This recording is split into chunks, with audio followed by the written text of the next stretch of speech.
Hello everyone, welcome to GATE academy. तो आज हम स्टार्ट कर रहे हैं discrete LTI system, that means the discrete convolution. तो आपके पास दिख रहा होगा ये episode number 37, discrete convolution discrete LTI system, और पार्ट नंबर 7 चल रहा है आपके पास, क्योंकि कन्वोल्यूशन का डिस्कशन चल ही रहा है। तो डिस्क्रीट एलटीआई सिस्टम का पार्ट नंबर 7 हो गया। पार्ट नंबर 6 तक हम बहुत कंटिन्यूस एलटीआई सिस्टम के बारे में बात किए, कंटिन्यूस कन्वोल्यूशन के बारे में बात किए, खूब डिस्कस किए।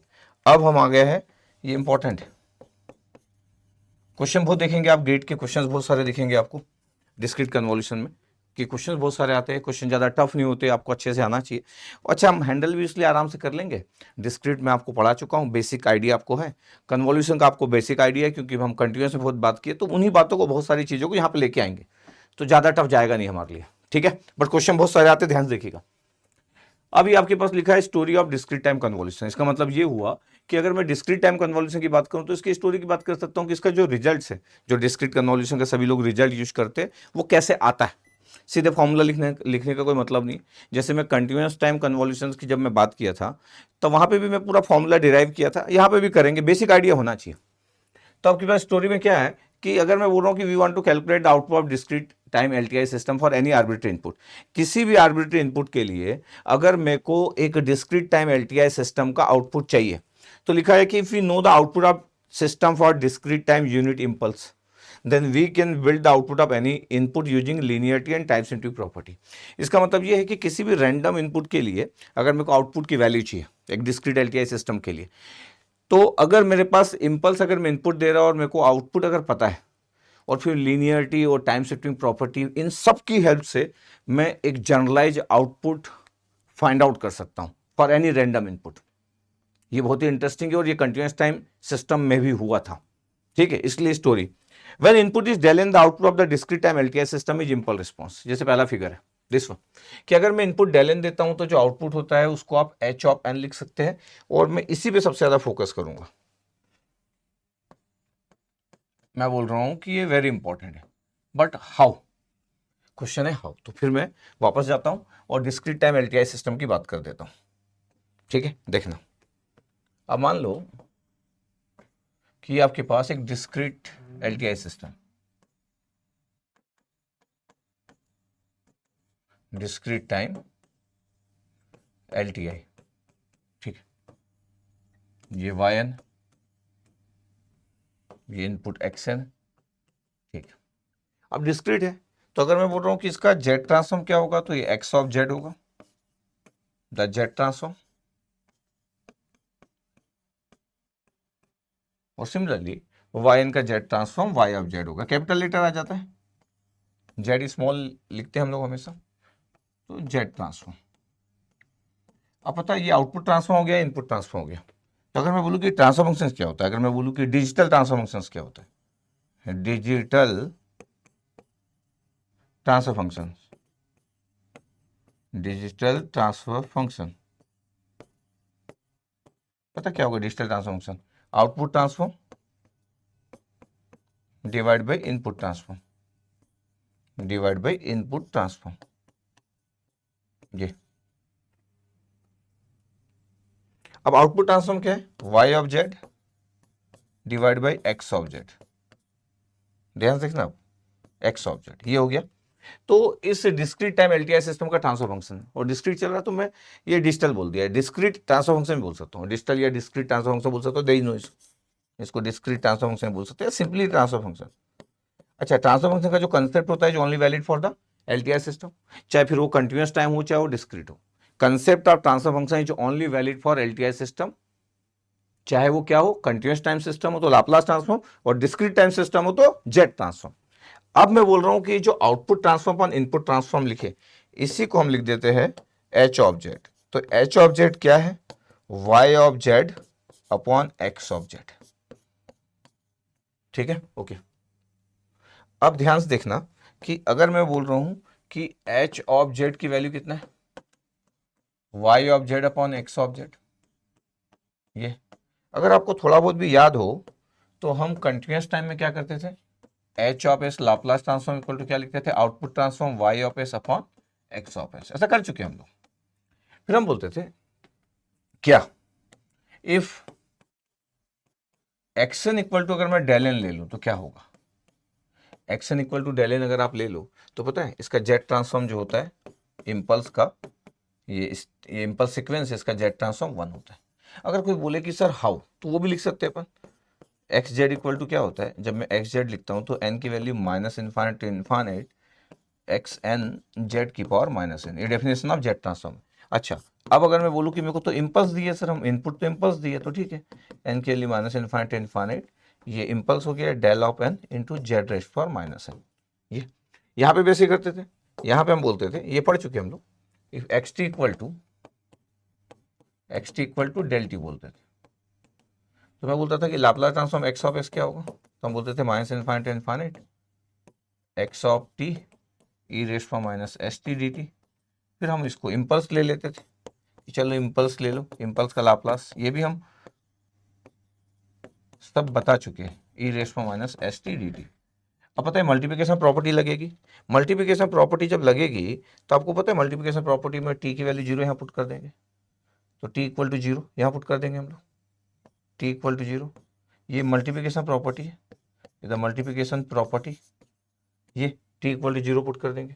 यहाँ पे भी मल्टीप्लिकेशन प्रॉपर्टी लगेगी और यहाँ पे एन की वैल्यू 0 पुट कर देंगे। इसका मतलब है यहाँ पे अगर मैं बोलूँ तो यहाँ पे क्या होने वाला पता है, एन की वैल्यू 0 पुट करेंगे, क्योंकि एन इक्वल टू 0 पे है, इम्पल्स आपके पास है, ये भी मल्टीप्लिकेशन प्रॉपर्टी, ये भी मल्टीप्लिकेशन प्रॉपर्टी, ठीक। अगला पेज करते हैं हम लोग, तो होगा क्या, X Z equal to summation N equal to minus infinite to infinite, N की जगह 0 पुट किए तो डेल एन रहेगा, और जेड की जगह एन की जगह ये इतना आ गया, ये लाइन। हाँ, अब किसी की पावर भी माइनस 0 1 होता है, तो summation N equal to minus infinite infinite, ये डेल एन आ गया, इसकी वैल्यू 1 हो गई, इसके लिए 1। अब आपको पता है अब डेल एन क्या होता है, अगर आप डेल एन की डेफिनेशन जानते हो तो डेल एन इक्वल टू होता है 1 for N equal to 0 and 0 N not equal to 0। ये इसका मतलब है जब एन की वैल्यू माइनस इन्फाइनाइट से इन्फाइनाइट पुट करेंगे तो एक जगह पे तो 0 भी आएगा, एक जगह पे 0 आएगा, बाकी सब जगह पे 0 होते जाएगा। इसका मतलब एक्स जेड की वैल्यू क्या होगी, इंपल्स की वैल्यू पुट करोगे माइनस इन्फाइनाइट से इन्फाइनाइट तो इंपल्स आपके पास सब 0 होते जाएगा, एक जगह पे 1 होगा एन इक्वल टू 0 पे, फिर आगे भी 0 होते जाएगा, क्योंकि माइनस इन्फाइनाइट से इन्फाइनाइट इतने सारे सैंपल्स है, तो एन इक्वल टू 0 पे सिर्फ आपके पास क्या होगा, 1 होगा, तो एक्स जेड की वैल्यू कितना हो गया, 1 फाइनली। इसलिए बोला जाता है कि इंपल्स का जेट ट्रांसफॉर्म इज 1। अच्छा, यहाँ पे क्या होता है, यहाँ पे जब मल्टीप्लिकेशन प्रॉपर्टी अप्लाई करते हैं तो X of S minus infinite to infinite, ये कितना है, del of T, E raise पर माइनस एस टी था तो 0 हो गया, और ये डी टी, ये 1 हो गया, X of S minus infinite to infinite del of T D T. पता है आपके पास ये एरिया है, एरिया ऑफ इंपल्स, और एरिया ऑफ इंपल्स कितना होता है, इंपल्स का एरिया कितना होता है, 1, इसलिए Laplace transform of impulse signal is equal to 1। ये यहाँ पे आप बोल सकते हो कि पूरा आपके पास माइनस इन्फाइनाइट से इन्फाइनाइट अगर डेल एन लिखोगे तो ऑलवेज 1, क्योंकि एक जगह पे तो इंपल्स आएगा, यहाँ पे एन इक्वल टू 0 पे आ रहा है। अच्छा, यहाँ पे कुछ भी लिखा हो एन माइनस कोई शिफ्ट है तो किसी दूसरी जगह पे आएगा, लेकिन 1 जरूर आएगा, माइनस इन्फाइनाइट इन्फाइनाइट, वहां पे भी कितना भी शिफ्ट हो लेफ्ट राइट, एरिया हमेशा 1 होता है इंपल्स का। तो ये पहले भी हम डील कर चुके हैं, लेकिन ये कंटिन्यूअस टाइम सिस्टम है, यूनिट इंपल्स सिग्नल। यहाँ पे सीक्वेंस है आपके पास, यहाँ पे जेट ट्रांसफॉर्म की बात कर रहे हैं, तो हम बोल रहे हैं कि यार देखो क्या हुआ, जब एक्स एन की वैल्यू डेल एन पुट किया तो एक्स जेड की वैल्यू 1 आएगी, जैसे यहाँ पे लाप्लास ट्रांसफॉर्म 1 आता था। तो ओवरऑल हुआ क्या, ओवरऑल फिर से मैं लिखता हूँ कि आपके पास है कितना, H of Z equal to है कितना, बोले Y Z upon X Z, ठीक है सर। तो अगर डेल एन अगर एक्स एन है, मतलब इनपुट अगर इंपल्स सीक्वेंस है, तो फिर जेड ट्रांसफॉर्म कितना होगा, 1 हो जाएगा, ठीक है। तो फिर एच ऑफ जेड की वैल्यू कितनी आएगी, एच ऑफ जेड की वैल्यू आ जाएगी वाई ऑफ जेड। ये तो पता है इनवर्स लाप्लास निकालोगे तो क्या होगा सर, एच ऑफ जेड का एच ऑफ एन आ जाएगा और वाई ऑफ जेड का वाई ऑफ एन आ जाएगा, इसलिए वाई ऑफ एन को एच ऑफ एन बोल देते हैं, इसलिए वाई ऑफ एन को एच ऑफ एन बोल देते हैं। सिमिलरली यहाँ पे भी, ये तो हम पहले भी कर चुके हैं, H of S equal to Y of S upon X of S.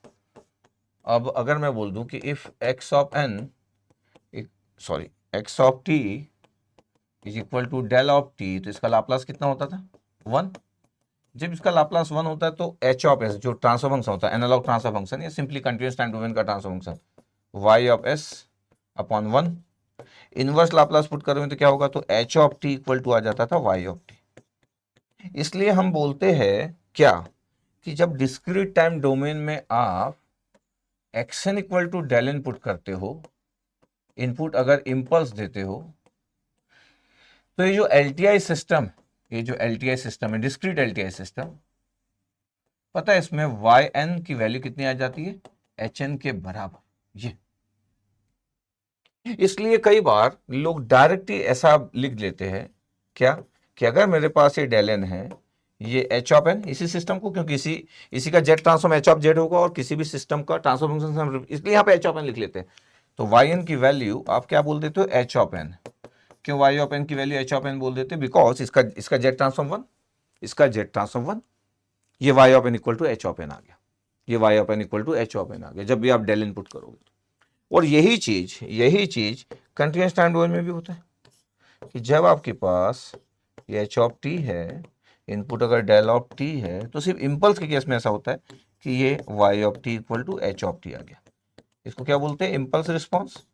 तो इसलिए इंपल्स रिस्पॉन्स दुनिया बोलती है, रिस्पॉन्स आउटपुट होता है वाई ऑफ टी, तो Y of t equal to h of t, इसलिए एच ऑफ टी को इंपल्स रिस्पॉन्स बोला जाता है, चाहे कंटिन्यूअस हो चाहे डिस्क्रीट हो। The impulse response, impulse response.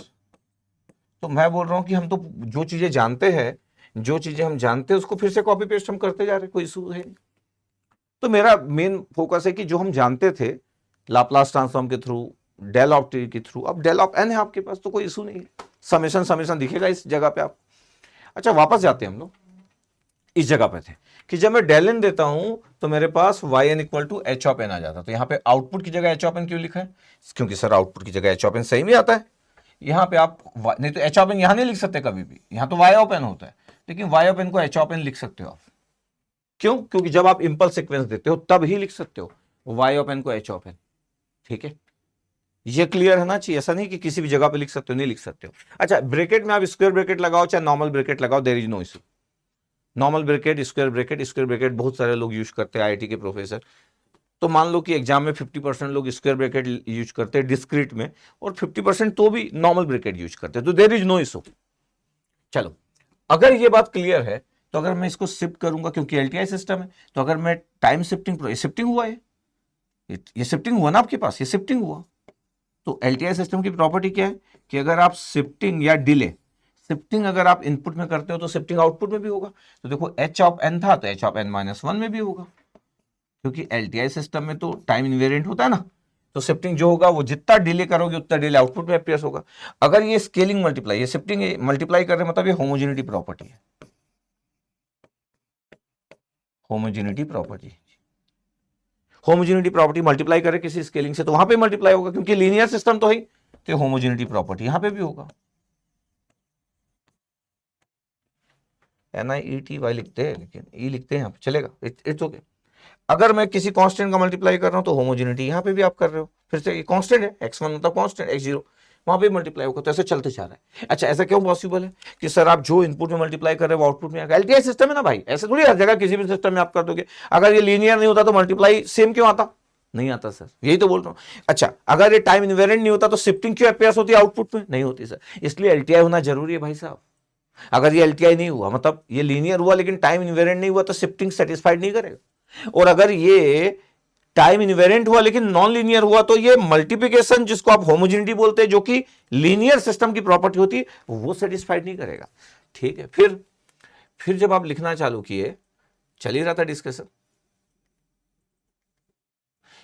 x2 का करे होमोजेनिटी प्रॉपर्टी तो फिर x2 उधर भी आ गया, x3 करे तो आ गया। अरे अगर मैं बोलूं इन सब को अगर मैं समेशन के फॉर्म में लिखूं, k बिलोंग्स टू इंटीजर कोई भी वैल्यू है, 0 1 2, x के लिखा, ये k है, और डेल n माइनस के लिखा है, देखो डेल n माइनस के की वैल्यू लिखा, और k बिलोंग्स टू इंटीजर, ये 3 2 1 0 सब लिख रहे थे।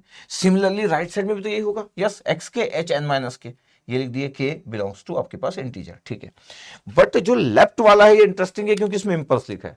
अब मल्टीप्लिकेशन प्रॉपर्टी क्या होगी? इंपल्स आपके पास k के फॉर्म में, तो k की वैल्यू कितना आ रहा है? बोले n सर। तो k की वैल्यू, अब देखो आपके पास ये जो k बिलोंग्स टू इंटीजर था, तो ये k की value minus infinite to infinite लिख ली। और वैसे भी आपको पता है जब हम डिस्क्रीट पढ़ते हैं तो यहाँ पे जो समेशन में जो वैल्यू रहती है ये सब इंटीजर वैल्यू रहती है, ये सब इंटीजर वैल्यू, माइनस इनफाइनाइट से लेकर infinite, all are the integer value.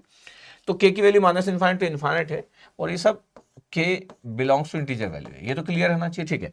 अब x के डेल n माइनस के, उधर भी x के एच एन माइनस के, बट ये प्रॉपर्टी एक इंटरेस्टिंग है, क्या ये मल्टीप्लिकेशन प्रॉपर्टी कि आपके पास डेल n माइनस के कहाँ पे होगा, बोले sir k equal to n पे होगा। अगर मैं k के फॉर्म में लिख रहा हूं तो डेल n माइनस के, इसको जीरो पुट कर दो तो k की जगह n पुट करोगे, तो k की जगह multiplication property is the multiplication, MULT multiplication.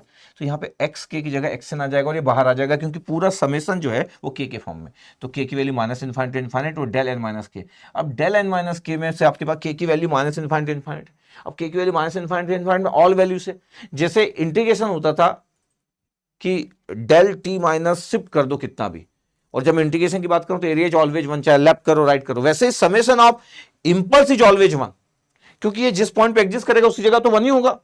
तो k की वैल्यू n पे सर वन होगा, बिल्कुल k की वैल्यू n पे वन होगा, तो n तो आएगा ना माइनस इनफाइनिट से इनफाइनिट में, कोई ना कोई वैल्यू तो आएगी, n की कोई भी वैल्यू हो, इसका मतलब इसकी वैल्यू इज ऑलवेज वन, ये ऑलवेज वन, ऑलवेज वन। अगर ये ऑलवेज वन है, ये क्लियर रहना चाहिए। वैसे वहां पे इंटीग्रेशन लिखते थे, वहां पे इंटीग्रेशन लिखते थे आपके पास, और फिर टाउ के फॉर्म में लिखते थे और बोल देते थे कि integration minus infinite to infinite del t minus tau, और फिर इसका पूरा एरिया वन होता था, चाहे लेफ्ट राइट कुछ भी शिफ्ट कर, ये n प्लस के होता तो भी वन ही आता, एक्शन बच गया, इसको मतलब लेफ्ट में सिर्फ एक्शन बन गया थे पूरे में, तो हम बोल रहे राइट राइट रहेगा, लेफ्ट में एक्शन हो गया। तो अगर मेरे एलटीआई सिस्टम में एक्शन दे रहे हैं, ये सब प्रॉपर्टी के कारण हुआ, अगर मैं एक्शन दे रहा हूं तो आउटपुट क्या हो गया, बोले सर के की value minus infinite infinite x of k H N minus के, ओके। इसका मतलब क्या हुआ पता है, इसका मतलब ये हुआ कि फाइनली एक एलटीआई सिस्टम है, discrete LTI system, discrete time LTI नहीं लिख रहा हूं, डिस्क्रीट एलटीआई लिख दे रहा है, चल जा रहा है। अगर मैं एक्शन दे रहा हूं, ये कैसे आया, सब इंपल्स गायब हो गए, यहां पे कितना है पता है, summation k equal to minus infinite to infinite x of k h of n minus k, ये डेफिनेशन आई आपके पास, ये डेफिनेशन आई, और इसी डेफिनेशन को, ये y ऑफ एन की वैल्यू है, तो इसी डेफिनेशन को हम बोल दिए कि y of N equal to x of n convolution with H of n, और ये आपके पास डेफिनेशन होगी कन्वोल्यूशन की, डिस्क्रीट कन्वोल्यूशन की डेफिनेशन। तो हम करते क्या है, हम फिर फटाफट ऐसी बातें करने लग जाते कि भैया ये है आपके पास एक एलटीआई सिस्टम, इसको आप एच ऑफ एन से रिप्रेजेंट कर रहे हो, ये एक random input x of n है, बताओ वाई ऑफ एन क्या होगा, तो आप बोल देते हो वाई ऑफ एन क्या होगा, x of n convolution with H of N, ये क्योंकि ये तो एलटीआई सिस्टम है ना, ये एलटीआई सिस्टम है ये। तो अब आपके पास ये अगर है तो y ऑफ n की वैल्यू कितनी होगी, तो बोले y ऑफ n की वैल्यू बोल देते हो समेशन k की value minus infinite infinite x of k H N minus k, ये। तो आपको क्लियर रहना चाहिए कि यार अभी तक आपके पास क्या होता था, आप बोलते थे जब टाइम डोमेन मल्टीप्लाई करते थे, ये आपके पास था, ये the continuous NUOUS continuous LTI, ये एक्स ऑफ टी था, और ये आपके पास y ऑफ टी था, y of T x of t convolve with h of t था। आप इसको डायरेक्ट यहाँ पे h ऑफ टी भी लिख देते हो अंदर, कोई इशू नहीं है, किसी को लिखना है तो h ऑफ टी यहाँ पे लिख के रख देते लोग। तो पता आपके पास y ऑफ टी की वैल्यू क्या होती थी, यहाँ पे हम डमी वेरिएबल टाउ यूज करते थे, तो x tau h t minus tau d tau, ये हमारा डेफिनेशन होता था, या सर y ऑफ टी का डेफिनेशन होता था। देखो ध्यान से, अभी भी हमारे पास क्या हो रहा है, अभी आपके पास डिस्क्रीट एलटीआई है, अभी भी वही है, ये डिस्क्रीट एलटीआई है, पहले कंटिन्यूअस एलटीआई था, h of n x of n, तो पता सेम वैसे ही डेफिनेशन आ रहा है, y of N equal to क्या आ रहा है पता है, x of n convolve with H of n. अच्छा डमी वेरिएबल टाउ होता था, यहां पे क्या होने वाला है सर, यहां पे डमी वेरिएबल के ले रहे हो आप, तो वाई एन की वैल्यू समेशन, वहां पे इंटीग्रेशन टाउ के रिस्पेक्ट में, टाउ के रिस्पेक्ट में के की value minus infinite infinite x of के, तो टाउ की जगह क्या आ गया, X of k h of n minus k, ये इतना आपको क्लियर है ना चाहिए सेम, इसलिए कंटिन्यूअस टाइम आपको पता है तो डिस्क्रीट भी पता है, इंटीग्रेशन समेशन बन गया, वहां पे डमी वेरिएबल टाउ था, यहां पे के हो गया। तो ध्यान से अगर देखा जाए तो हमारे पास अच्छा डमी वेरिएबल तो टाउ की जगह पी भी लिख सकते हो, तो यहां पे मेरे को पता है कि मैं कुछ भी लिख सकता हूं, ऐसा नहीं कि मैं कुछ लिख नहीं सकता हूं, जैसे मेरे पास कंटिन्यूअस टाइम डोमेन में एक्स हम बोलते हैं ना कि वाई ऑफ टी की वैल्यू क्या है, आप बोल देते हो sir minus infinite infinite x of tau h t minus tau d tau. यही क्या कल मैं इसको ऐसा नहीं लिख सकता हूँ? बिल्कुल लिख सकते हो सर। क्या सर डमी वेरिएबल तो कुछ भी हो सकता है, ये टाउ की जगह एक्स ऑफ पी कर दो आप, तो X of P H of T minus P D P हो गया। कोई इशू है क्या? नहीं सर, कोई इशू नहीं है सर। ये टाउ की जगह पी पुट कर दिए तो क्या इशू होगा? सिमिलरली अगर आप बोल रहे हो कि वाई एन इक्वल टू, आप लिखते हो summation k equal to minus infinite infinite x of k h of n minus k, ऐसे लिखते हो? Yes sir. क्या मैं इसको ऐसा लिख सकता हूं? क्या के की जगह मैं चेंज कर दे रहा हूं, के की जगह एम लिख ले रहा हूं, तो एम की जगह minus infinite infinite x of m हो गया, ये h of n minus m हो गया। पता है यहाँ पे के की जगह एम लिख लिया, कोई इशू नहीं सर? क्या इशू होगा? ये के की जगह एम लिखा हुआ, लेकिन हम नॉर्मली हमको जो पसंद है, जो पसंद भी तो एक चीज होती है ना, ये नॉर्मली ये हम पसंद करते हैं, बोला ये टाउ के फॉर्म में लिखते हैं आपके पास, ये टाउ के फॉर्म में लिखना पसंद करते हैं। सिमिलरली यहाँ पे भी हम के फॉर्म में लिखना पसंद करते हैं। ऐसा नहीं कि ये एम के फॉर्म में नहीं लिख सकते, यहाँ पे के फॉर्म में लिखना पसंद करते हैं, यहाँ पे टाउ के फॉर्म में टाउ पी बन सकता है, के एम बन सकता है, देयर इज नो इशू। तो कोई इशू तो है नहीं। तो डेफिनेशन है, जैसे हम बोलते थे कंटिन्यूस टाइम डोमेन में कि यार वाई ऑफ टी होता क्या है, आप बोलते थे कि sir y of t equal to होता है x of t convolve with H of t. Yes sir. मैं बोलता था लाप्लास ले लो, तो आप बोलते थे कि वाई ऑफ टी क्या हो जाता है, वाई ऑफ एस हो जाता है। Multiplication in time domain gives the, मतलब convolution in time domain gives the multiplication x of s into h of s. ये देखो ऐसा बोलते थे। इसका मतलब जो टाइम डोमेन में कन्वॉल्व है वो कंटिन्यूअस टाइम डोमेन में मल्टीप्लाई हो सकता है, x of s into h of s. और यहां से अगर एच ऑफ एस निकालूंगा, ट्रांसफर फंक्शन निकालूंगा, तो क्या निकलेगा? वाई अपॉन एक्स निकलेगा सर। ये transfer function of continuous system, इधर transfer function of continuous time, transfer function of continuous LTI system. और वैसे भी किसी एलटीआई सिस्टम का ट्रांसफर फंक्शन होता है और किसी का तो होता नहीं है। सिमिलरली अगर मैं आपको बोलूं कि यार ये है आपके पास y of n equal to x of n convolve with h of n, जैसे यहां लिखे थे y ऑफ t। अगर मैं बोलूं कि मेरे को z ट्रांसफॉर्म लेना है तो क्या होगा? तो आप बोलोगे सर y ऑफ n का y ऑफ z हो जाएगा। अच्छा, कन्वॉल्यूशन इन टाइम डोमेन, ये टाइम डोमेन है, डिस्क्रीट का time domain, multiplication in transform domain x of z into h of z हो जाएगा। जैसे लाप्लास में मल्टीप्लाई होता था वैसे z ट्रांसफॉर्म में मल्टीप्लाई हो जाएगा। पता है h ऑफ z क्या आएगा? सर एच ऑफ जेड आ जाएगा y of Z upon X of Z. ये किसका ट्रांसफर फंक्शन है? Transfer function, transfer function of discrete LTI system, discrete LTI system. देखो इतनी सारी बातें लिखते जा रहा हूं, सब सिंपल बातें, ये सब सिंपल बातें। कोई इशू नहीं, मेरे को लगता कोई इशू आना चाहिए, क्योंकि मैं वही बातों को बस इस बार जो टाइम डोमेन था वो डिस्क्रीट में, इस बार कंटिन्यूअस टाइम डोमेन डिस्क्रीट में आपके पास है। जो लाप्लास था जेड ट्रांसफॉर्म के फॉर्म में। यस सर, लाप्लास जो है किस फॉर्म में? जेड ट्रांसफॉर्म में।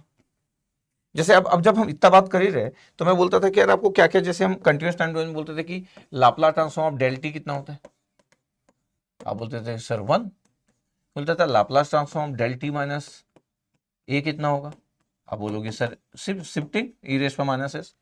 Laplace transform del t plus 2 कितना होगा, आप बोलते थे सर ई रेस पर 2s। ये सब बातें आपको पता है। लाप्लास ट्रांसफॉर्म ऑफ यूटी कितना लिखते थे sir 1/s। Laplace transform of UT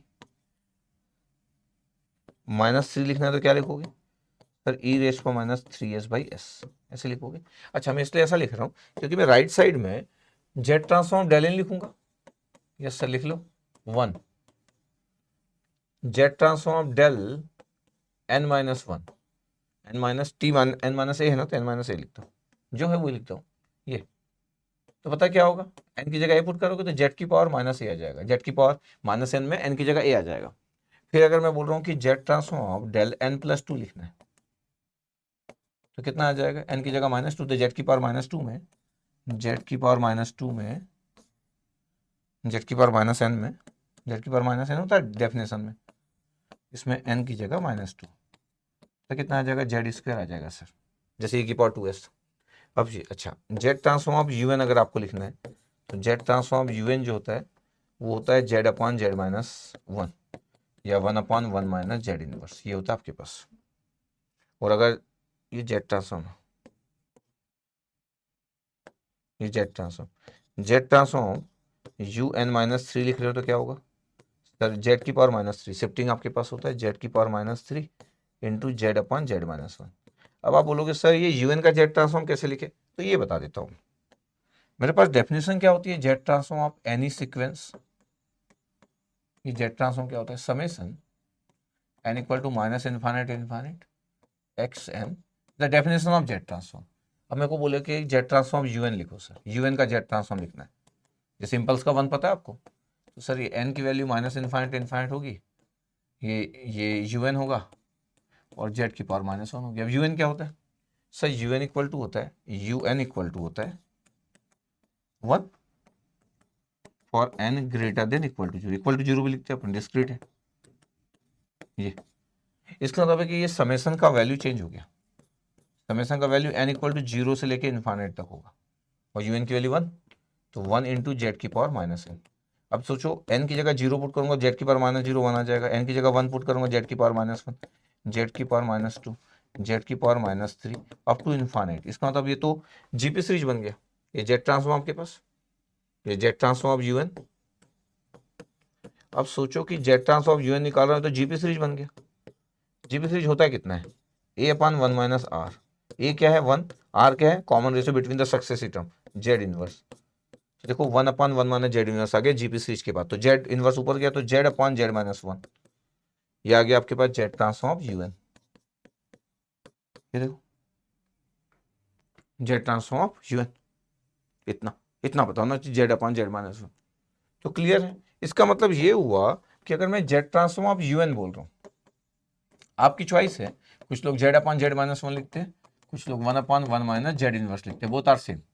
लेकिन अगर मैं इसको शिफ्ट कर दूं तो un+10 लिख दूं तो सर ये n+10 है तो z⁻10 मल्टीप्लाई हो जाएगा सर z/z-1 से।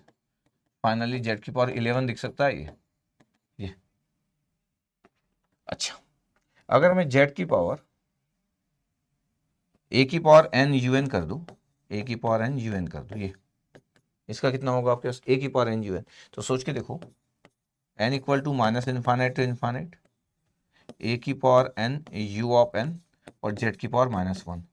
अब un के कारण un तो 1 होता है, इसलिए डेफिनेशन चेंज होके n इक्वल टू 0 से इन्फाइनाइट हो गई और a⁻n और ये z⁻⁻n हो गया। अब सोचो n की जगह 0 पुट करोगे तो क्या होगा 1 और az इनवर्स n की जगह 1, फिर az इनवर्स का स्क्वायर a स्क्वायर z⁻⁻2 आ जाएगा, az इनवर्स का क्यूब, ऐसे आते जाएगा। देखो जरा ध्यान से, इसका मतलब है कि जेड अगर ये जीपी सीरीज है तो 1/1 - r, ये az इनवर्स आ गया, ये जेड ट्रांसफॉर्म a⁻n un। अच्छा सर ये सब आप क्यों लिख रहे हैं अभी जेड ट्रांसफॉर्म, मतलब थोड़ा सा मैं लिख दे रहा हूँ बस, जितना हमको यूज करने की जरूरत पड़ेगी। इसका मतलब ये हुआ कि जेड ट्रांसफॉर्म a⁻n un की वैल्यू आ गया 1/1 - az इनवर्स। नॉर्मली लोग इसको z/z-a लिखना पसंद करते हैं। ये वैसे ही जैसे लाप्लास ट्रांसफॉर्म में आप बोलते थे कि e⁻⁻at ut क्या होता है, तो आप बोलते थे 1/s+a। ये लाप्लास ट्रांसफॉर्म, तो आपको लाप्लास और जेड ट्रांसफॉर्म का बेसिक आइडिया होना चाहिए, क्योंकि जब आप कन्वॉल्यूशन की बात करते हो तो basic Laplace basic Z transform का आइडिया होना ये इंपॉर्टेंट। बाकी तो मैं सब बताऊंगा, क्योंकि कोई भी ऐसी चीज नहीं है कि मैं बोलूँ कि ये तो आपको आना चाहिए करके, क्योंकि मेरे को कैसे पता कि कोई व्यक्ति को पहले से आता होगा कि नहीं आता होगा। और नॉर्मली बहुत सारे लोग जब लाइन से पढ़ना चालू करते सिग्नल सिस्टम तो उसको जेड ट्रांसफॉर्म कैसे आता होगा, नहीं आता होगा। ठीक है, तो ये आपके पास z/z- है, a⁻n un, इतनी बातें कर लिया। ठीक है, यस सर। तो डिस्क्रीट टाइम आपके पास इतनी बातें होगी, अब जो जितनी जरूरत पड़ेगी अब यूज कर लेंगे। अब ये डिस्क्रीट टाइम कन्वॉल्यूशन एक्शन और h(n) is given by this, ये ऐसा था आपके पास, यस सर। ये कन्वॉल्यूशन का साइन आपके पास ऐसा लिखा हो चाहे कन्वॉल्यूशन का साइन ऐसा लिखा हो, कोई भी इशू नहीं है। x(n) ये कन्वॉल्यूशन का साइन ऐसा लिखा हो चाहे ऐसा लिखा हो, there is no issue. Normal bracket लगा, जैसे यहाँ पे भी लगा नॉर्मल ब्रैकेट, यहाँ पे भी लगा दी। ये इधर बाजू में लिखने की जरूरत नहीं है, वो मैथमेटिक्स जब लिखते हैं हम लोग पीपीटी में तो उतना परफेक्ट नहीं बनता, नीचे लिखना है इन्फाइनाइट से इन्फाइनाइट, और ये एक्स ऑफ के और एच एन माइनस के। इसलिए बोल रहा हूँ कि कल अगर आपको जरूरत पड़ गई कि वाई जीरो कितना होगा, कल कोई पूछ लिया वाई जीरो कितना होगा, तो आपको क्लियर रहना चाहिए कि के की value minus infinite to infinite है, एक्स ऑफ के है भाई साहब, और एन की जगह जीरो है तो एच ऑफ माइनस के हो गया। कल कोई पूछ लिया कि बताओ मेरे को वाई ऑफ टू की वैल्यू कितना होगा, तो समेसन के की value minus infinite to infinite x of k और H of to minus k. ये तो क्लियर रहना चाहिए, ऐसी बात है ये क्लियर रहना चाहिए। तो बेसिक आइडिया आपके पास, क्योंकि हम कन्वोल्यूशन पढ़ चुके हैं कंटिन्यूस टाइम डोमेन में, अब हमारे पास समेशन है, स्टाइल वही है। Yes sir. कम्यूटेटिव प्रॉपर्टी जैसे पहले होता था वैसे आज भी है। इसका मतलब है कि अगर आप कम्यूटेटिव प्रॉपर्टी की बात करें तो किसी को भी पहले कन्वोल्यूशन कर सकते हो, x of n convolve with h of n, तो ये आपके पास है कन्वोल्यूशन प्रॉपर्टी। अब कन्वोल्यूशन प्रॉपर्टी है, इसका मतलब तो ये हो गया कि जैसे हम बोलते थे कि आपको अगर लिखना है कि वाई ऑफ टी की वैल्यू क्या लिख सकते थे, तो वाई ऑफ टी की वैल्यू लिख सकते थे minus infinite infinite x tau h t minus tau d tau. इसी को चेंज करके अगर मेरे को लिखना है तो मैं लिख सकता हूँ minus infinite infinite h tau और x t minus tau d tau. ये वाई ऑफ टी की वैल्यू आ गई, ये वाई ऑफ टी की वैल्यू आ गई, x tau h t minus tau d tau, और ये कम्यूटेटिव प्रॉपर्टी है दिस वन। वैसे ही मैं डिस्क्रीट में अगर लिखना चाहूँ तो मैं डिस्क्रीट में भी लिख सकता हूँ। वाई इक्वल टू क्या था, वाई इक्वल टू था समेसन के की value minus infinite to infinite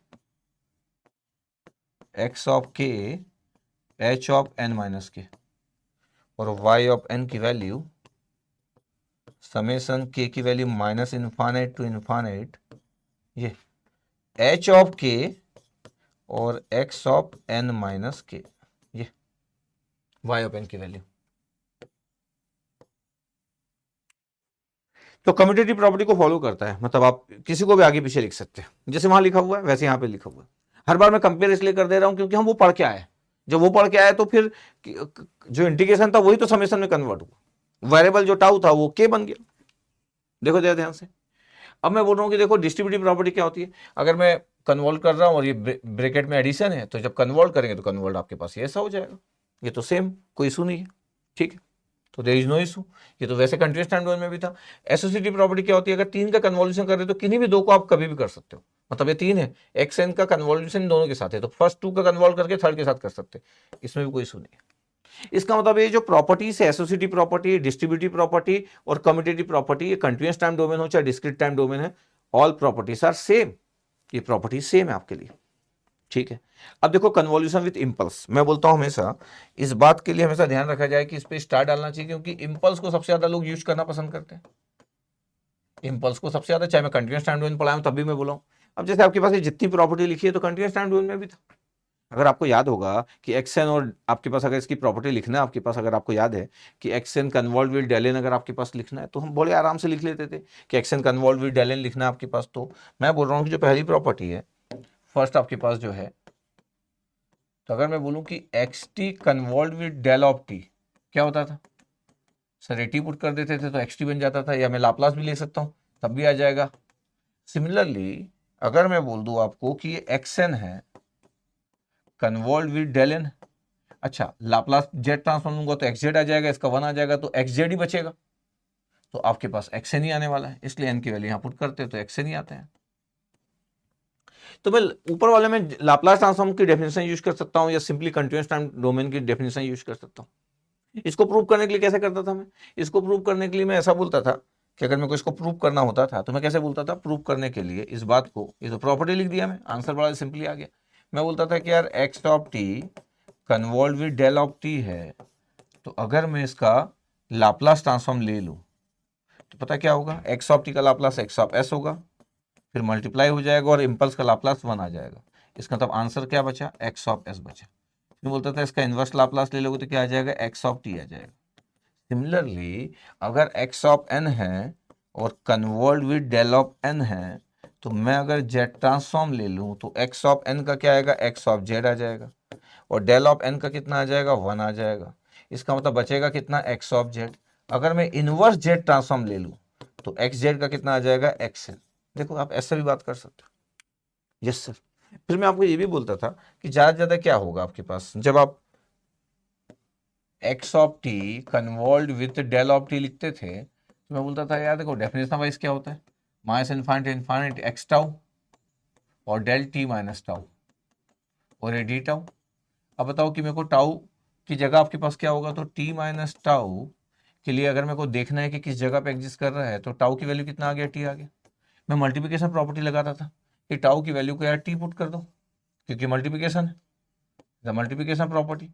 तो जैसे मैं टाउ की जगह टी पुट करता था तो अगला स्टेप में हो जाता था मल्टीप्लिकेशन प्रॉपर्टी के बाद टाउ की जगह टी हो जाता था। मल्टीप्लिकेशन प्रॉपर्टी इम्पल्स तो इम्पल्स रहेगा क्योंकि मल्टीप्लिकेशन प्रॉपर्टी लगा रहे हैं। फिर आप बोलते थे कि यार ये हुआ क्या, एक्स टी जो है वो बाहर आ गया क्योंकि ये तो कांस्टेंट है, क्योंकि मेरा इंटीग्रेशन टाउ के टर्म्स में है, तो del t minus tau d tau. अब पता है अब आपके पास ये जो इम्पल्स है ये कितना भी लेफ्ट राइट किसी भी स्टाइल में शिफ्ट हो रहा हो, इसका area is always one, area is always one. तो ये एक्स टी होता है आपके पास और इसका एरिया इज ऑलवेज वन, इसलिए आप बोलते थे कि आंसर इज एक्स टी। ये डेफिनेशन के बाहर ये सबसे ज्यादा टफ दिखता है आपको लिखने वाइज, लाप्लास वाइज तो एक ही स्टेप में आ जाता है।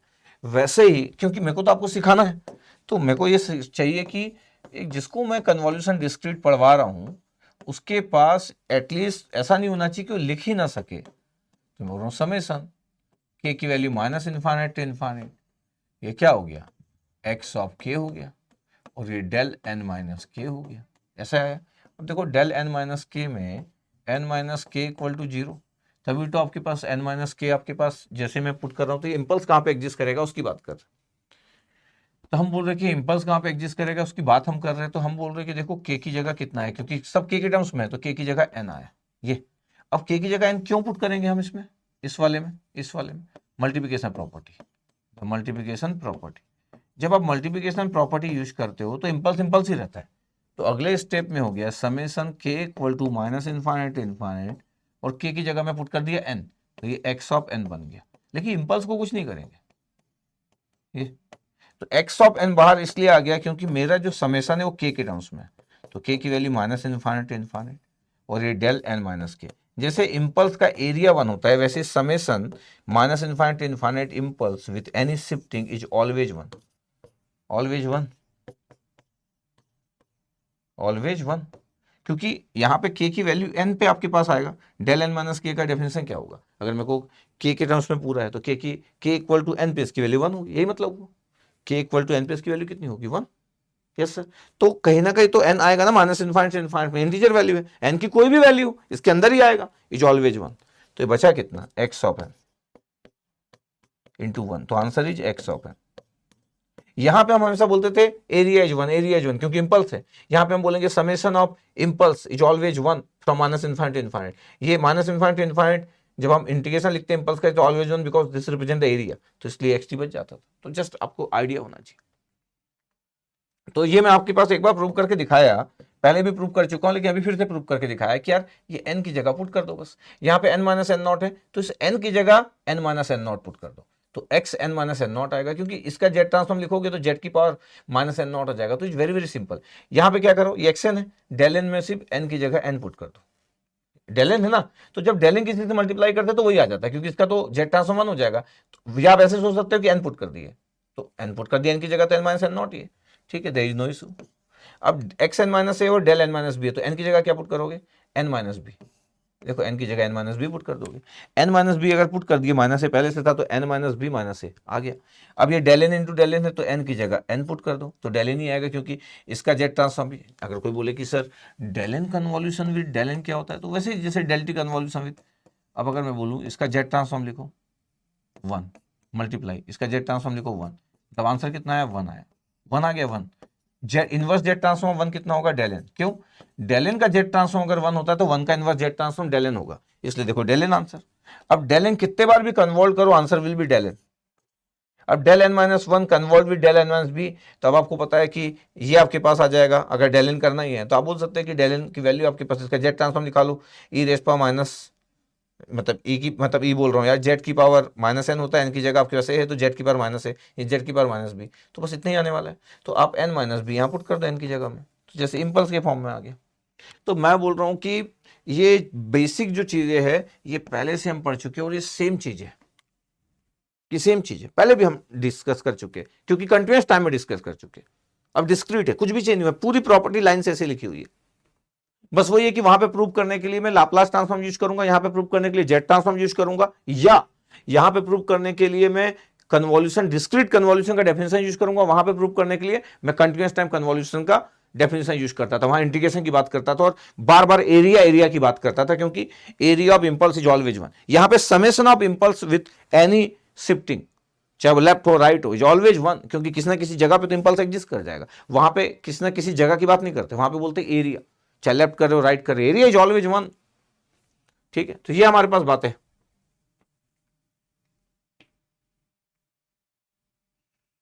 अब टाइम शिफ्टिंग प्रॉपर्टी की बात है, तो एग्जैक्टली वही है, x n convolve with h N है।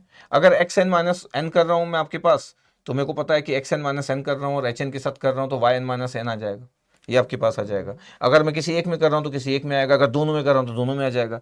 ये तो सेम बात वही हो गई सर, ये तो अगर आप ध्यान से देखोगे तो ये तो वही बात हो गई सर कि x t minus t one convolve with H of t था, तो आपको याद है क्या था, y t minus t one, अगर आपको याद होगा तो x t convolve with h t minus t two था, मान लेते हैं, तो क्या आंसर आएगा पता है, y t minus t to.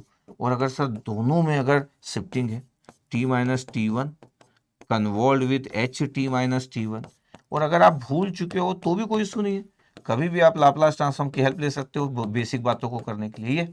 अब जैसे सपोज करो x of n minus n one convolve with H of N, ये आपके पास है x N minus n one convolve with H of N equal to y N minus n one, और आपको proof चाहिए।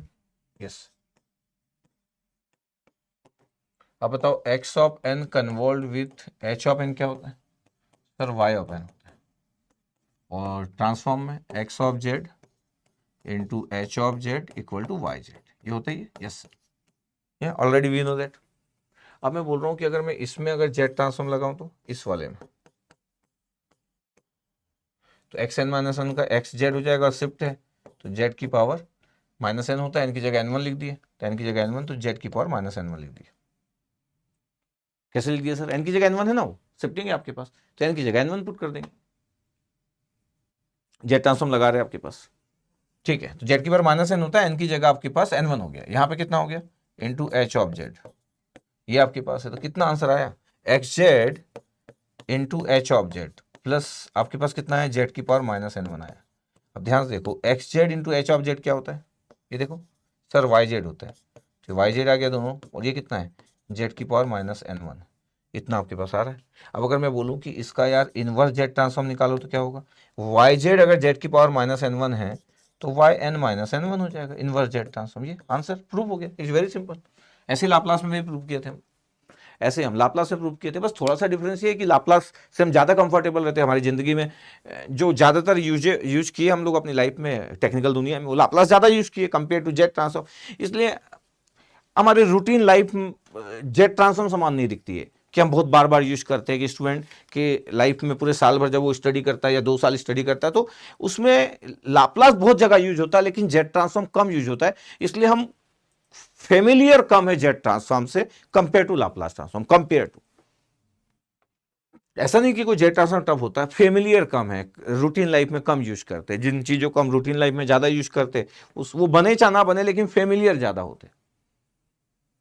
लाप्लास सुन के हमको अच्छा लगता है, जेड ट्रांसफॉर्म सुन के उतना अच्छा नहीं लगता है ये। तो जेड की पावर आपके पास जो माइनस एन था, इनकी जगह एन वन है, इतना हमको क्लियर रहना चाहिए। यस सर,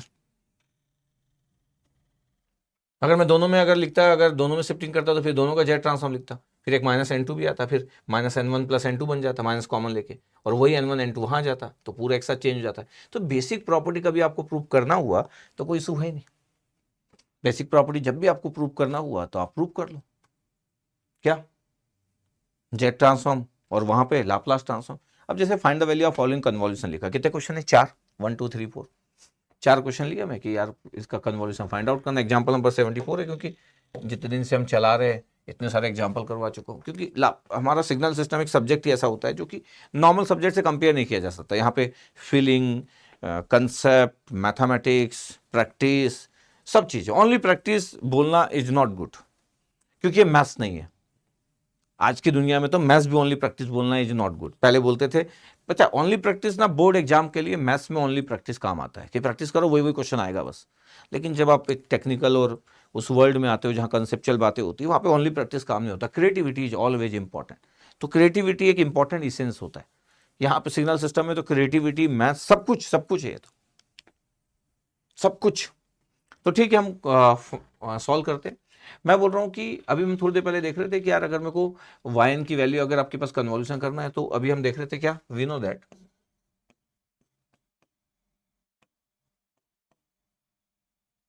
क्या था कि अगर मेरे पास वाइन है और ये है आपके पास एक्स एन माइनस ए है, कन्वॉल्व होके डेल एन माइनस बी, तो क्या करोगे आप, सर एन यहाँ पे पुट कर दोगे एन माइनस बी, तो कितना आंसर आ जाएगा वाई एन का, सर एक्स एन की जगह एन माइनस बी कर दोगे, और पहले से तो माइनस ए है, आंसर आ गया। Yes sir. अभी मैं बोल रहा हूँ कि देखो अभी आपके पास क्या है, अगर मैं मेथड 1 बोलूँ कि सबसे आसान है कि इम्पल्स के साथ जब आप कुछ परफॉर्म कर रहे हो तो वाई एन इक्वल टू क्या है, बोले सर यू एन प्लस 5 है। अच्छा मैं नॉर्मल ब्रैकेट ही लिखता हूँ ना, आप स्क्वायर ब्रैकेट भी लगा सकते हो बार बार, convolve with del N minus 1। Yes, क्या करूँगा सर, एन की जगह एन माइनस 1 पुट कर दूंगा, तो क्या हो जाएगा, एन की जगह एन माइनस 1 पुट करने से एन की जगह एन माइनस 1 आ जाएगा सर, प्लस 5 तो पहले से, तो आंसर कितना आ गया sir, u of n plus 4 आ गया। आंसर नहीं आ गया, यस सर आंसर आ गया, ये आंसर आ गया u n plus 4, answer, answer खत्म, सिंपल प्रॉपर्टी। क्योंकि इम्पल्स सबसे पावरफुल और इंटरेस्टिंग। अच्छा बट फिर भी मैं एंड तो नहीं करूंगा क्योंकि हमको बातें अपनी करना है। वाई एन की वैल्यू कितना है, u n plus 5, yes sir, convolve with कितना है, डेल एन माइनस 1, यस। आपको याद है जेड ट्रांसफॉर्म कितना होता है डेल एन का, 1 सर, ओके। और z transform of u n, sir आप बोले थे जेड अपॉन जेड माइनस 1, मैं बोला नहीं था, प्रूव करके बताया था, सिर्फ बोला नहीं था। हाँ, तो अगर मेरे को जेड ट्रांसफॉर्म लेना है तो वाई एन का कितना हो जाएगा, वाई ऑफ जेड, इसका कितना हो जाएगा, यू एन प्लस 5 है तो जेड की पावर 5 भी आ जाएगा, ये इस 5 के कारण, इनटू यू एन का जेड ट्रांसफॉर्म कितना होता है, जेड अपॉन जेड माइनस 1, ये इनटू मल्टीप्लिकेशन के कारण इनटू डेल एन माइनस 1 का कितना हो जाएगा, जेड की पावर माइनस 1, इसके कारण, और डेल एन का जेड ट्रांसफॉर्म 1। तो ओवरऑल क्या हुआ, ये कितना आया, जेड की power sir 4 upon Z minus 1, into ये कितना है, जेड की पावर माइनस 1। फाइनली कितना है सर, अगर मैं जेड की पावर 4 अलग से रहने दूँ और जेड ये आपके पास है, जेड की पावर 4 था और ये आपके पास कितना है, जेड की पावर माइनस 1 है, तो जेड की पावर 4 है, जेड की पावर माइनस 1 है, क्यों ना मैं जेड रहने दूँ, जेड में रहने दूँ और जेड की पावर 4 आपके पास है, ठीक है सर। तो जेड क्यूब, ये कितना बचा, कितना आपके पास, जेड क्यूब बचा अपॉन जेड माइनस 1 बचा, ठीक है, वाई ऑफ जेड। अब देखो आपको स्मार्ट कैसे बनना है, मेरे को पता है कि यार जेड स्क्वायर यहाँ रहने दो और जेड अपॉन जेड माइनस 1 यहाँ रहने दो, कुछ गड़बड़ किया अपन, नहीं सर, अच्छा जेड की पावर 5 था ना और जेड 6 था, वही तो मैं सोच रहा हूँ कुछ तो गड़बड़ किया, ये 5 और 1 6 होगा ना यार, ये 6 होगा, जेड की पावर माइनस 1 तो जेड की पावर 5 होगा, गजब हो गया तो, और जेड था जेड की पावर 4, अब सही है ये। अब पता आपके पास इसका इनवर्स जेड ट्रांसफॉर्म निकालोगे तो वाई ऑफ एन कितना होगा सर, जेड की पावर 4 के कारण ये शिफ्टिंग है, और Z upon Z minus 1 sir, ये यू एन था आपके पास सर, यू एन आने वाला था लेकिन ये 4 के कारण यू एन प्लस 4 कर दिया, तो जेड अपॉन जेड माइनस 1 ये यू एन का होता है, इज द यू एन, और ये आपके पास है शिफ्टिंग या डिले बोल सकते हो आप, नॉर्मली डिस्क्रीट टाइम में हम डिले बोलते हैं, डिलेड बाई 4 यूनिट, और डिले भी नहीं बोल सकते, +4 है, इसका मतलब एडवांस बाई 4 यूनिट। तो ये देखो UN+4 आंसर सेम। तो कई लोगों को लगेगा सर इतना आसान तो ये था, तो वही बात है कि आप आसान, पता चल गया आपको प्रॉपर्टी है तो आप आसान बोल रहे हो, लेकिन आपको अगर आप इसको अवॉइड करोगे तो फिर आप कंफर्टेबल नहीं रहोगे। जितना मैं बता रहा सब पता होना चाहिए, उसके बिना मजा नहीं है। सिग्नल सिस्टम में कमांड थोड़ी कर पाओ। अच्छा, आपको अगर इतना भी लग रहा है मैं तो आपको और परेशान करने वाला हूं, मैं तो आपको और भी परेशान करने वाला हूं। क्या था YN equal to, sir UN+5 था, और कन्वर्ट विद डेल N-1 था। देखो, यस सर, मैं तो मेथड 3 की बात भी करूंगा। ये तो आपके पास मेथड 2 था, ये तो मेथड 3 की बात भी करूंगा। क्या करूंगा पता है आपके पास, YN इक्वल टू, मैं डेफिनेशन लिखूंगा, समेसन K की वैल्यू -इनफाइनाइट टू इनफाइनाइट, ध्यान देखना, U K+5 और डेल N-K, और पहले से माइनस तो था, ये आपके पास होगा। पता आपके पास K की वैल्यू कितना आएगा, N-K-1 इक्वल टू 0। तो इम्पल्स जो वैल्यू है, K की वैल्यू कितना है, K उधर चला गया तो N-1 आ गया। ये K की वैल्यू को N-1 आपके पास जो है ना, ये यहाँ पुट करेंगे, यहाँ मल्टीप्लिकेशन प्रॉपर्टी, तो मल्टीप्लिकेशन प्रॉपर्टी, ठीक है। तो अगला स्टेप हुआ YN equal to summation K equal to -minus infinite infinite, ये UK+5 है, तो UK+5 है, तो K की जगह N-1 पुट कर दिया, K की जगह N-1 +5, ये, और पता है वो डेल N-K तो रह गई, उसके साथ है ये अभी डेल N-K-1। पता है इसमें से बाहर क्या आ गया, N-1 +5, तो UN+4 बाहर आ गया, क्योंकि N के फॉर्म में है, और आपका समेशन किस फॉर्म में, K की वैल्यू -इनफाइनाइट टू इनफाइनाइट, ये कितना है डेल N-K-1, ये पता K की वैल्यू N-1 पे एग्जिस्ट कर रहा है, always is 1, this term is important, this term is important की इज ऑलवेज 1, क्यों समेशन इज ऑलवेज 1। तो आंसर कितना आ गया sir, UN+4 is the answer, Y of N equal to from the definition. ये क्लियर होना चाहिए आपको। अगर ये आपको नहीं पता और आप बोल रहे कि सर ये तो मैं नहीं करना चाहूंगा, क्यों नहीं करना चाहोगे सर, ये कितना अच्छा था सर, 10 सेकंड में सर N-1 पुट कर दिया N की जगह, ये मैटर नहीं करता। तो प्रॉपर्टी हो गई कि ठीक है, कल अगर मेरे को अगर एग्जाम में सॉल्व करना हो तो मैं तुरंत ही आंसर बता दूंगा, लेकिन इसका थोड़ी कि मेरे को ये नहीं आता, इसका थोड़ी कि मेरे को ये नहीं आता, तो मेरे को डिसीजन लेना है। तो कोई क्वेश्चन बोलेगा कि सर डिसीजन कैसे लेंगे, तो डिसीजन बेस्ड होगा आपके पास सिचुएशन पे, डिसीजन बेस्ड होगा आपके पास। आपको मैं पहले भी बोला हूं कि आपको मैं पूरे शॉर्ट सिखाते जाऊंगा, फिर आपको सिचुएशन पे बेस्ड आपको डिसीजन लेना है। अब आप ऑस्ट्रेलिया में खेल रहे हो, थोड़ी स्वीप करके ऐसे मार दोगे आपके पास फास्ट बॉलों को, जब बॉल स्विंग हो रही है, आप सिचुएशन बेस्ड होते हो। इंडिया में आप मार सकते हो, है इंडिया में तो हम किसी भी बॉलर को एकदम फ्लैट पिच पे, तो फ्लैट पिच पे हम मारते ही। तो आपको सब पता होना चाहिए। अगर मैं सिर्फ आपको एक तरीका सिखा दूं ये और बोलूं कि सब बस यही तरीका कर दो, तो आप तो कभी भी प्रॉब्लम में आ जाओगे, कभी भी प्रॉब्लम में आ जाओगे। तो इस बात को समझना जरूरी है। ये सेकंड क्वेश्चन है, ग्रेड 3 की पावर n UN-2 है, तो मैं बोल रहा हूँ कि ठीक है YN की वैल्यू आपके पास है और मल्टीप्लिकेशन प्रॉपर्टी आपके पास, अगर मैं लगा रहा हूँ कन्वॉल्यूशन की, तो n की जगह N-2 नहीं पुट कर सकता हूँ सर, ठीक है। तो अगर मैं बोलूँ कि सर देखिए मेथड 1 की बात करता हूँ, मेथड 1 की मैं बोल रहा हूँ कि YN इक्वल टू क्या करें अपन, पता है ये था 3 की पावर n, n की जगह N-2 पुट कर दे रहा हूँ, तो n की जगह N-2 पुट कर दिया, और u n की जगह N-2 पुट कर दिया, पहले से -2 था, पता कितना आ गया 3 की पावर n, 3 की पावर -2 और UN-4 आ गया, ये 3 का पावर 9 आ गया, तो 3 की पावर n और 3 का स्क्वायर, अब चाहो तो 9 नीचे भी लिख सकते हो, UN-4, ये आप ऐसा भी लिख सकते हो कि 3 की पावर N-2 UN-4, आप ऐसा भी लिख सकते हो कि 3 की पावर N-4, तो -3 की पावर -2 ज़्यादा हो गया, तो 3 का स्क्वायर एक्स्ट्रा ऐड कर दिया अपन UN-4, तो 3 का स्क्वायर 9, तो 9 आ गया यहाँ, और 3 की पावर N-4 और UN-4, तो देखने में अच्छा भी लग रहा है क्योंकि N-4 के साथ तो 9 एक्स्ट्रा आ गया, सही है। डिस्क्रीट में आपके लिखने का स्टाइल बहुत मैटर करता है, बड़े प्यार से आपको लिखते आना चाहिए। आंसर आ गया? यस, आंसर आ गया। कुछ था नहीं, एन की जगह n-2 पुट करना था आपके पास, पुट कर दी फ्रॉम द प्रॉपर्टी बेस्ड बातें होगी, प्रॉपर्टी ऑफ इम्पल्स। अच्छा, नेक्स्ट आपके पास अगर मैं बात करूं कि अगर ऐसा है, क्या दूसरे तरीके से भी आप ऐसा ला सकते हो सर, वाई एन की वैल्यू क्या आप ऐसा लिख सकते हो 3 की पावर n un-2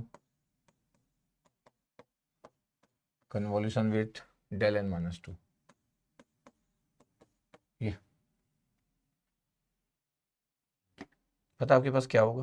un का आपको पता है, an का पता है आपके पास, ध्यान से देखना। जेड ट्रांसफॉर्म un क्या होता है, थोड़ा सा देखना ध्यान से। Z upon Z minus one, yes sir. Z transform A raise power N U N कितना होता है,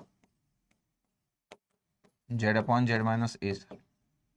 अगर मैं बोल दूँ कि ए की पावर n-2 है और u की पावर n-2 है, तब क्या होगा? अब सर ये शिफ्टिंग है सर, तो z की पावर -2 एक्स्ट्रा आ जाएगा z अपॉन जेड माइनस ए के बाद भी, ये दिस। अब मेरे को अगर मेथड 2 की बात करना है, ये मेरे को लिखना है कि यार un-2 है तो मेरे को परफेक्ट पहले बनाना पड़ेगा।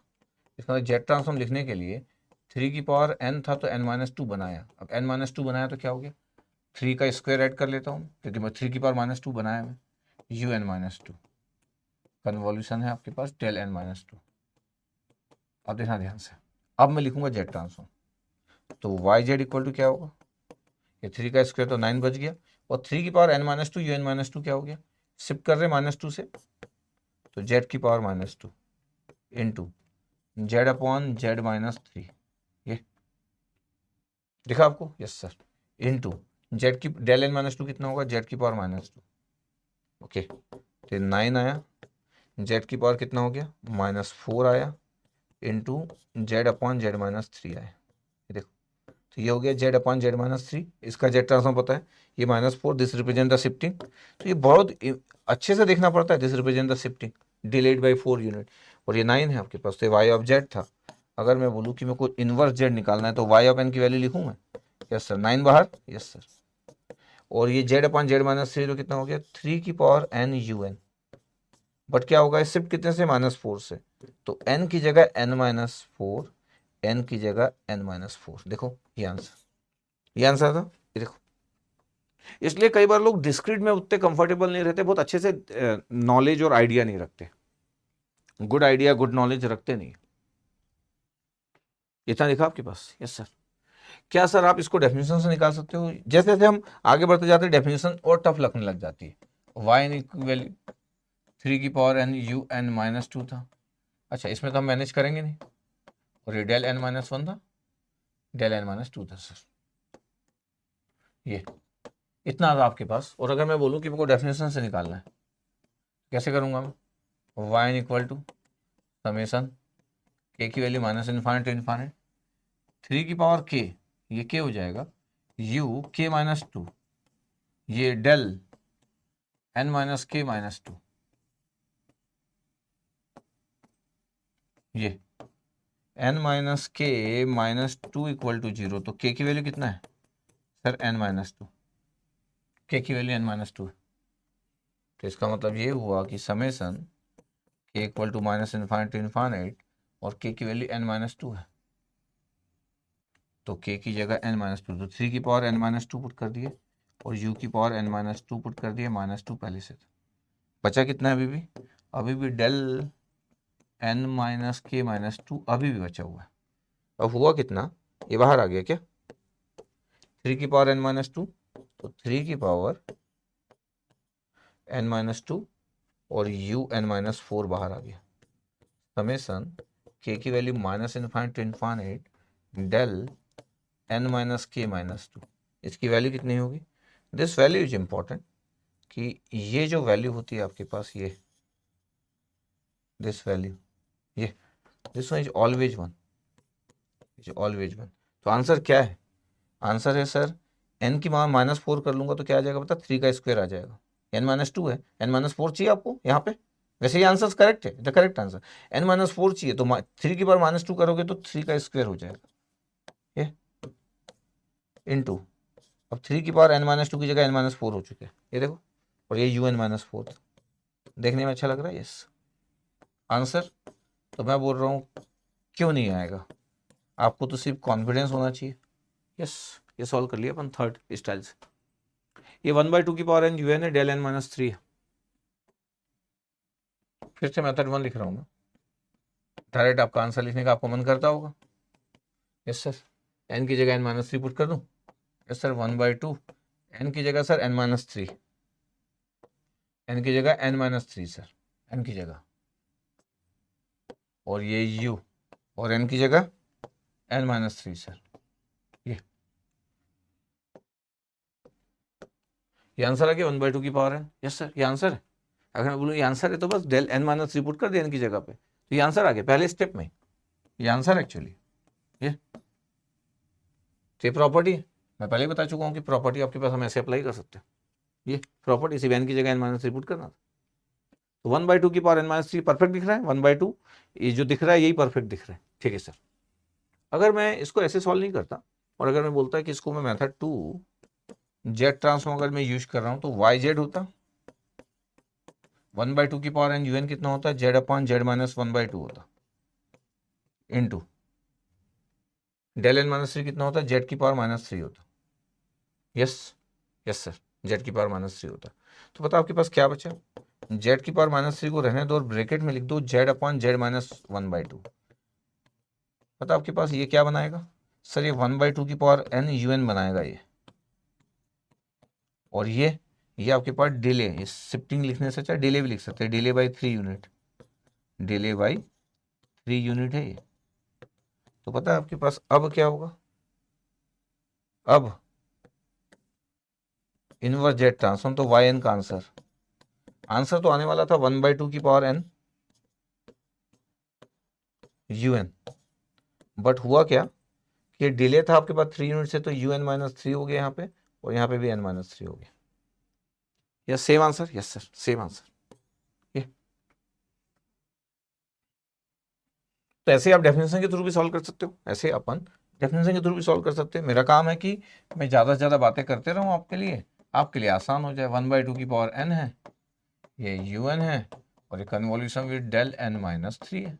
ये इतने थे आपके पास। यस सर, अगर मैं बोलूँ कि थर्ड मेथड में अगर मैं डेफिनेशन लिख रहा हूँ तो Y of n equal to क्या हो गया, समेशन के, हमको के पसंद है, जैसे हमारा टाउ पसंद था, -∞ 1/2 की पावर के। एक बार आप बार बार डेफिनेशन देखते जाओ, ये यू के, और ये हो गया डेल n-। तो इम्पल्स अगर कहीं पे भी है तो इज वेरी वेरी इजी कि n-k-3 इक्वल टू 0, तो k निकालना है, n नहीं k निकालना, k की वैल्यू कितना आ रहा है n-3।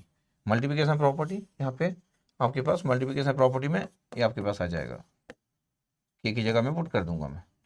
ठीक है, तो k की जगह पुट कर दूंगा, तो वाई एन की वैल्यू कितना हो जाएगा सर, समेशन k की वैल्यू -∞ 1/2 की पावर k की जगह क्या पुट करने वाले n-3, और ये u n-3, फिर ये कितना आ जाएगा डेल n-k-3, ये बाहर कर लो क्योंकि ये n के फॉर्मेट में आ गया है, और n आपके पास ये k का है, तो 1/2 की पावर n-3 u n-3, क्या बचा ब्रैकेट इधर सर, k की वैल्यू -∞ और डेल n-k-3, इसकी वैल्यू कितना होता है, इसकी value is always 1, this value is always 1। तो आंसर आ चुका है आपके पास, ये आंसर वाई एन का आंसर, ये 1/2 की पावर n-3 u n-3। ये चौथा लास्ट में, अगर मेरे को दो इम्पल्स का निकालना है तो वह बड़ा आसान है। कैसे बड़ा आसान है कि सर n की जगह n-1 पुट करूंगा सर, n की जगह n-1 n की जगह 1 पुट कर दिया सर, और +1 था, 1 कैंसिल आउट हो गया, डेल एन आंसर आ गया।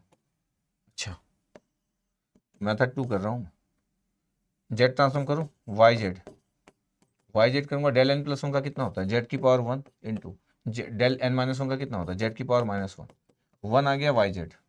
अगर मैं इनवर्स जेड ट्रांसफॉर्म करूँगा ना तो वाई जेड का वाई एन हो जाएगा, और 1 का inverse Z transform del N आ जाएगा, इसलिए डेल एन आंसर। ये देखो ध्यान से, यस सर। और थर्ड मेथड से अगर मैं सॉल्व कर रहा हूँ तो Y N equal to summation k equal to minus infinite to infinite del के प्लस वन, ओके, और डेल एन माइनस के और माइनस वन, इसकी वैल्यू N minus K minus one equal to zero, तो के की value N minus one. तो आप अगर के की value N minus one put कर रहे हो यहाँ पे, डेल के प्लस वन है, N minus one plus one, और ये समेशन हो गया के की value minus infinite to infinite और del N minus K minus one. Answer कितना आ गया, वन वन कैंसिल आउट हो गया, आंसर आपके पास आ चुका है। वो तो आंसर आपको पता ही था कि आंसर आएगा। ये कितना हो गया, ये वन वन कैंसिल आउट हो गया, तो डेल एन बचा, ये डेल एन बचा, और ये समेशन था आपके पास del N minus K minus one is always one, के बिलोंग्स टू इंटीजर,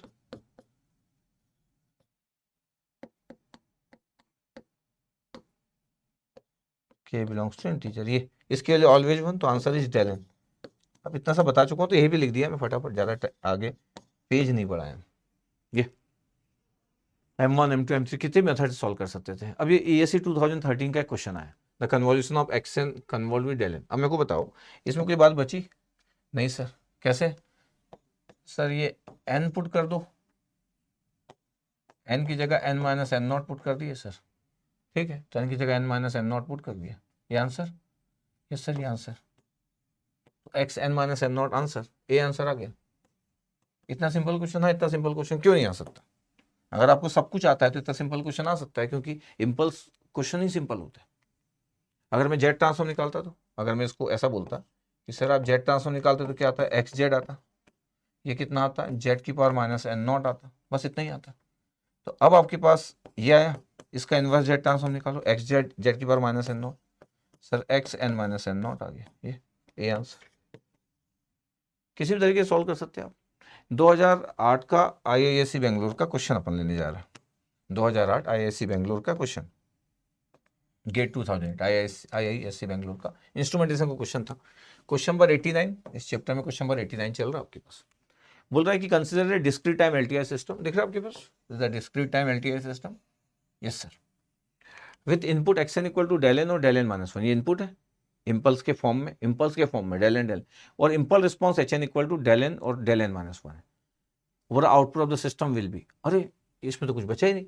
अगर आपको एक्शन दिया और HN दिया, इसका क्या मतलब है, मैं ऐसे ही बनाता हूँ, ये ब्लॉक डायग्राम क्यों बनाता हूँ, जस्ट अपने अच्छे के लिए, जरूरत नहीं है इसकी। ये HN है, ये XN है, क्या होता है YN, sir YN equal to होता है XN convolution with HN, yes sir, XN convolution with HN, ये बताओ आपके पास। अब इन दोनों का कन्वोल्यूशन निकालना है, दो इंपल्स का, तो कोई बात बची क्या, नहीं। एक्शन क्या है, तो बोले डेल एन, प्लस कितना है डेल एन माइनस वन, तो ये एक्शन हो गया, ये एक्शन हो गया, कन्वोल्यूशन विथ HN, HN क्या है del N minus one, total कितने टर्म होने वाले सर, 4, इसमें 2 उसमें 2, टोटल 4 के कन्वोल्यूशन निकलने वाले। अच्छा आंसर तो हम फटाफट लिख सकते हैं, बट फिर भी del n convolve with del n होने वाला है, मजेदार यही होने वाला है। फिर ये del N convolution with minus del N convolution with del N minus one, ये दूसरा, फिर del N minus one convolution with del N, तो del N minus one convolution with del N, और चौथा कि minus del N minus one convolution with del N minus, total 4 term, और बड़ा simple है। तो वाइन का अगर मुझको आंसर निकालना है तो कोई बड़ी बात नहीं है, ये तो मैं आपके लिए अच्छे से लिख रहा हूँ। अब डेल एन कन्वोल्यूशन में डेल एन कितना होता है, डेल एन होता है sir, answer is del N. फिर माइनस था डेल एन कन्वोल्यूशन विद, तो एन की जगह एन माइनस वन पुट कर दो सर, तो ये आ गया sir minus del N minus one, ठीक है। फिर डेल एन माइनस वन आपके पास, तो ये डेल एन पुट कर दो, तो डेल एन माइनस वन, तो डेल एन माइनस वन, फिर माइनस से del N minus one put कर दो, तो minus del N minus one minus one. अच्छा ये दिखा आपको, ये कैंसिल आउट हो गया, तो वाई एन का आंसर कितना आ गया, del N minus del N minus two is the answer. It's very simple, मैं तो अच्छे से लिख रहा हूँ इसलिए 10-15 सेकंड का क्वेश्चन है। ऑप्शन देखोगे तो डेल एन माइनस टू दिख जाएगा आपको, डेल एन और del N minus two, answer दिखा आपको, यस सर ये आंसर ए आ गया सर, ये आंसर ए आ गया, ये इतना आपको लिखना चाहिए, यस सर। तो आपके पास जब इम्पल्स के फॉर्म में रहते हैं, अगर मैं आपको तरीके से चेंज करके दिखाऊं तो तरीके से चेंज भी कर सकता हूँ कि मेरे पास एक्शन क्या था। अगर मैं ध्यान से अगर मैं आपको बोलूँ मेरे पास एक्शन क्या था, देखो मेथड को ऐसे लिख दे रहा हूँ मैं आपके लिए, जस्ट आंसर तो आ गया, जस्ट आपको तरीका बस सब कुछ पता रहे। एक्शन की वैल्यू क्या थी सर, डेल एन था और था sir del N minus one, del N minus one था। पता है इसका जेड ट्रांसफॉर्म क्या होगा सर, ये तो बहुत आसान है, डेल एन का वन और डेल एन माइनस वन का जेड इनवर्स, बस इतना ही था। एच एन क्या था, एच एन था सर डेल एन और del N minus one, del N और minus del N minus one, इसका z transform h of z sir, del n का वन, इसका माइनस और ये जेड इनवर्स, बस इतना ही था। Yes sir. अगर मैं बोलूं कि एक्स जेड और एच ऑफ जेड है तो वाई जेड होता कितना है सर, वाई जेड होता है x Z into h of Z, दोनों को मल्टीप्लाई करो ए प्लस बी और ए माइनस बी, तो a square minus b square होगा, ये ए प्लस बी और ए माइनस बी है तो ए प्लस बी और ए माइनस बी, ए स्क्वायर माइनस बी स्क्वायर, तो वन माइनस जेड की पावर माइनस टू आ गया, ये आंसर। दोनों को मल्टीप्लाई किया तो ए प्लस बी और ए माइनस बी, तो a square minus b square, inverse Z transform, y N की वैल्यू वन का डेल एन और जेड की पावर माइनस टू का del N minus two, answer है यस सर, आंसर है सॉल्व। 2021 का क्वेश्चन ले रहे हैं आईआईटी बॉम्बे का, 2021 का क्वेश्चन आईआईटी बॉम्बे इलेक्ट्रिकल वालों का। बोला two discrete time linear time invariant system, तो ठीक है डिस्क्रीट टाइम एलटीआई सिस्टम है विद इंपल्स रिस्पॉन्सेस H1n और एक H1n दिया और एक H2n दिया, दो डिस्क्रीट टाइम दिया आर कनेक्टेड इन कैस्केड। अच्छा आपको पता है कि जब भी आपको ऐसा दिया हो कनेक्टेड इन कैस्केड तो इसका क्या मतलब होता है सर, ये तो सर पहले भी आप कंटिन्यूस टाइम डोमेन में भी अच्छे से बताए थे। अगर कोई कनेक्टेड इन कैस्केड बोलता है आपके पास ये, तो आप इसको ऐसा लिख सकते हो ये H1n है। कैस्केड या सीरीज बोलता तो भी यही करते, ब्लॉक डायग्राम में दोनों एक ही बात होती है, कैस्केड और सीरीज बोलते हैं एक ही बात होती है, ये क्लियर रहना चाहिए आपको। ये अगर मैं बोल दूं कि एक्सन और ये वाई एन, तो कभी कभी हम इसको जब डोमेन में लिखते हैं ऐसे ऐसे, आपके लिए भी क्वेश्चन चालू नहीं किया मैं, H1Z इनपुट है, टोटल इनपुट है एक्स जेड, इस ब्लॉक का जेड ट्रांसफॉर्म H2Z और ये वाई एन का वाई ऑफ जेड। पता ब्लॉक डायग्राम जब आपके पास दो रहते हैं दोनों के ट्रांसफॉर्म से मल्टीप्लाई हो जाते हैं, इसको मैं कंबाइन करके एक लिख सकता हूँ। ये किसी को ऐसा प्रूव करना है ना, तो मैं ये बता रहा हूँ आपके पास कि आप अगर किसी को कभी प्रूव करना चाहते हो तो ऐसा आप लिख लो, ऐसा दिखा सकते हो किसी को कि दोनों का मल्टीप्लाई हुआ तो ये H1Z इंटू H2Z हो गया, और ये क्या था एक्स जेड, ये क्या था वाई जेड, तो बताइए आपके पास एच ऑफ जेड आ गया, एच ऑफ जेड आ गया, ये क्या आ गया एक्स ऑफ जेड, ये क्या आ गया वाई ऑफ जेड। अब अगर मैं इसको लिखूं अगर इनवर्स जेड ट्रांसफॉर्म के फॉर्म में तो क्या आ जाएगा, ये एच ऑफ एन आ जाएगा, ये क्या आ जाएगा एक्स ऑफ एन आ जाएगा, ये क्या आ जाएगा वाई ऑफ एन आ जाएगा। तो एक्चुअली एच ऑफ एन कहां से आया, एच ऑफ जेड के इनवर्स जेड ट्रांसफॉर्म से, तो एच ऑफ एन आया कहां से, इनवर्स जेड ट्रांसफॉर्म के एच ऑफ जेड से, ये आया।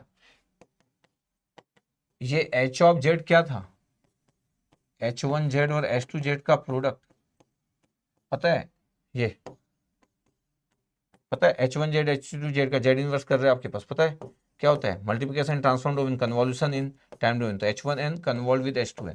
अच्छा ये तो मैं प्रूव किया लेकिन जरूरत नहीं, पहले भी पढ़ा चुका हूँ।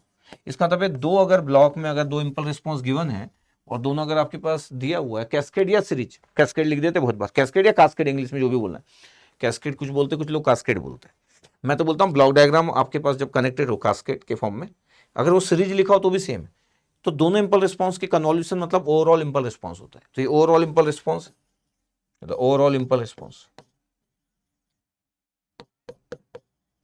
ऐसे वाले क्वेश्चन फेवरेट क्वेश्चन होते हैं, हाँ ऐसे वाले क्वेश्चन फेवरेट होते हैं आईआईटी के प्रोफेसर के, और सब सिंपल होते हैं, आईआईटी जो प्रॉफ है प्रोफेसर जो उनके फेवरेट है आपके पास, फेवरेट बातें होती है, वापस आते क्वेश्चन में जाते हैं, सब मैं ऐसे बताते गया। मतलब connected in cascade where del N is the, ये आपके पास लिखा है क्रोनिकल डेल्टा, आपके पास क्रोनिकल डेल्टा आपके पास डिस्क्रीट टाइम में आपके पास जो डेल एन होता है उसको क्रोनिकल डेल्टा आपके पास बोल सकते हैं, क्रोनिकल डेल्टा करके बहुत जगह लिखा रहता है आपके पास, डिस्क्रीट टाइम में जब भी डेल एन को डिफाइन करते हैं। The impulse response of the cascaded system, तो ओवरऑल इम्पल्स रिस्पॉन्स चाहिए आपको, ओवरऑल इम्पल्स रिस्पॉन्स चाहिए तो दोनों का कन्वोल्यूशन होगा, दोनों कर लेंगे आपके पास, दोनों को कन्वोल्यूशन हम परफॉर्म कर लेंगे। तो H1n convolve with H of n है। तो अगर मैं बोलूं कि आपको ये परफॉर्म करना है, H of n equal to H1n convolve with H2n, ये परफॉर्म करना। ऊपर से H1n क्या दिया है, चलो बोले H1n क्या दिया वो देखते हैं अपन। क्या दिया था भैया H1n, sir del n minus one plus del n plus one, ठीक है, del n minus one plus del n plus one, ये, और ये डेल n माइनस H1n है, और H2n क्या है, H2n देख लेते हैं, del n plus del n minus one है,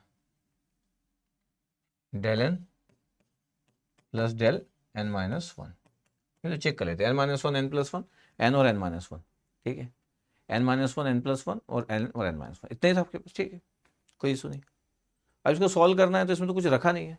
अगर मैं कन्वोल्यूशन परफॉर्म कर रहा हूँ, मैं कन्वोल्यूशन परफॉर्म कर रहा हूँ, तो एच ऑफ एन की वैल्यू आपके पास दिख ही रहा होगा, तो एच ऑफ एन की वैल्यू आपके पास कन्वोल्यूशन परफॉर्म करना है, del N minus one convolve with del N, ये, तो del N minus one convolve, मैं आपके लिए लिख रहा हूँ इसलिए, नहीं तो मैं तो फटाफट मिक्स कर देता आपके पास। अभी तो मैं टेबुलेशन मेथड भी पढ़ाऊंगा, इन्हीं को मैं पॉइंट्स बना लूंगा या सैंपल्स बना लूंगा, टेबुलेशन में डाल दूंगा, तो बहुत सारी बातें कर सकते हैं, अभी करेंगे, मतलब अभी मेरा ऑर्डरिंग बहुत अच्छे से फॉलो करना आपको। तो del N minus one convolve with del N minus one convolve with del N minus one, del N plus one convolve with del N, तो del N plus one convolve with del N, और last वाला क्या दिख रहा है, del N plus one convolve with del N minus one. कोई issue नहीं sir, कोई इशू नहीं है सर, आंसर लिखो बस अब आप, ठीक है। चल, डेल एन माइनस वन था तो एन की जगह यहाँ पुट किए तो डेल एन माइनस वन ही रहेगा, एन की जगह एन की जगह एन पुट किए तो डेल एन की जगह किसी को भी पुट कर लो, एन की जगह एन माइनस वन पुट कर लो तो कितना आ जाएगा, डेल एन माइनस टू आ जाएगा। यहाँ पे डेल एन पुट कर लो एन की जगह तो डेल एन प्लस वन ही रहेगा। यहाँ पे एन की जगह एन माइनस वन पुट कर लो, तो एन की जगह एन माइनस वन पुट किए तो पहले से प्लस वन था तो ये कैंसिल आउट हो गया, तो डेल एन बच गया यहाँ पे। तो एच एन का आंसर कितना आ गया, एच एन का आंसर आ गया, एक आंसर आ गया डेल एन लास्ट वाला, फिर एक आ गया del N minus one, del N minus one, फिर कितना आ गया डेल एन माइनस टू, और ये आ गया डेल एन प्लस वन। कितने आ रहा, यस सर, चार टर्म आ गया आपके पास, एन प्लस वन से स्टार्ट हुआ और N N minus one N minus two तक, ठीक है। ऑप्शन देख लेंगे, डेल एन प्लस वन था आपके पास, यस सर, डेल एन था, डेल एन माइनस टू था, ऑप्शन चेक करो सर, आंसर आ गया sir, C answer, C answer आ रहा है, ये आ गया, कोई इशू नहीं। अच्छा, आपके पास जब H1n और H2n था तो आपके पास हम ऐसा भी लिख सकते थे क्या, H1n और H2n था तो आपके पास डेल एन माइनस वन और इसकी वैल्यू आपके पास ऐसा लिखा जा सकता था, ये तो हमारा आंसर आ गया। अगर मेरे पास, ये तो आप जानते ही हो क्या, कि H1n की वैल्यू कितना था, डेल एन माइनस वन और डेल एन प्लस वन, फिर H1z कितना होता, z की power minus one plus z की पावर वन, बस z ही होता है, z की पावर वन मतलब यही होता है। H2n कितना सर, डेल एन और डेल एन माइनस वन, इतना सिंपल आपके पास दिख रहा है आपको, इससे आसान और दुनिया में क्या टेक्निकल चीज़ें होगी, डेल एन का जेड ट्रांसफॉर्म वन और ये जेड की पावर माइनस वन। अच्छा, अब मेरे को मल्टीप्लाई करना है, अगर मेरे को मल्टीप्लाई करना है कि एच ऑफ जेड कितना होगा, तो एच ऑफ जेड कितना होगा, H one Z into H two Z, multiply कर दूँ, यस सर, तो जेड इन्वर्स इंटू वन हुआ तो जेड इन्वर्स हो गया, Z inverse into Z inverse हुआ तो जेड की पावर माइनस टू हो गया, जेड की वैल्यू मल्टीप्लाई की वन के साथ तो जेड आ गया, और जेड का जेड इन्वर्स के साथ मल्टीप्लाई किया तो वन आ गया, ये देखो। तो यहाँ से आपके पास एच एन की वैल्यू कितनी आ गई, जेड की पावर माइनस वन तो del N minus one, Z की पावर माइनस टू तो del N minus two, Z तो डेल एन प्लस वन, और वन तो डेल एन, ये आंसर है, यस सर, ये आंसर आ था, सेम आंसर, ये तो सी आंसर। इसका मतलब ये हुआ कि अब आप पे डिपेंड करता है कि आपको कभी कभी लगेगा कि सर इसमें तो सर जेट ट्रांसफॉर्म लिखने से भी बड़ा आराम से हो जाता है। हाँ, मतलब आपके ऊपर डिपेंड करता है कि आपको कैसी चीजें अच्छी लग रही है।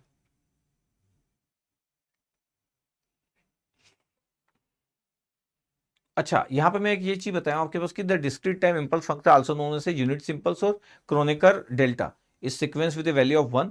तो ये आपके पास जस्ट बताने के लिए कि यार ये कई जगह देखोगे तो क्रोनेकर डेल्टा फंक्शन लिखा रहता है। क्रोनेकर डेल्टा आपके पास ये होता है, एक सीक्वेंस होता है जिसकी वैल्यू 1 होती है n इक्वल टू 0 पे और 0 एल्सवेयर। और आपको पता है कि इसी को हम डिस्क्रीट टाइम सीक्वेंस बोलते हैं। It is fundamental signal used in discrete time processing can be. ये आपके पास डेफिनेशन।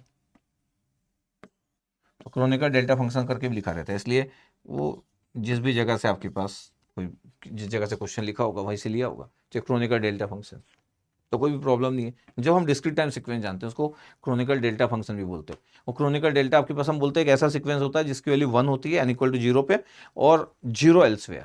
अच्छा, और ये ना अलग अलग जगह पे डेल n माइनस वन को हम क्रोनिकल डेल्टा नहीं बोलेंगे, स्पेसिफिक इसी जगह को हम, नहीं तो हमारे पास तो इम्पल्स सीक्वेंस शिफ्टेड कितना भी हो सकता है, del advance, del n plus one, del n minus two, कुछ भी हो सकता है, सब इम्पल्स होता है।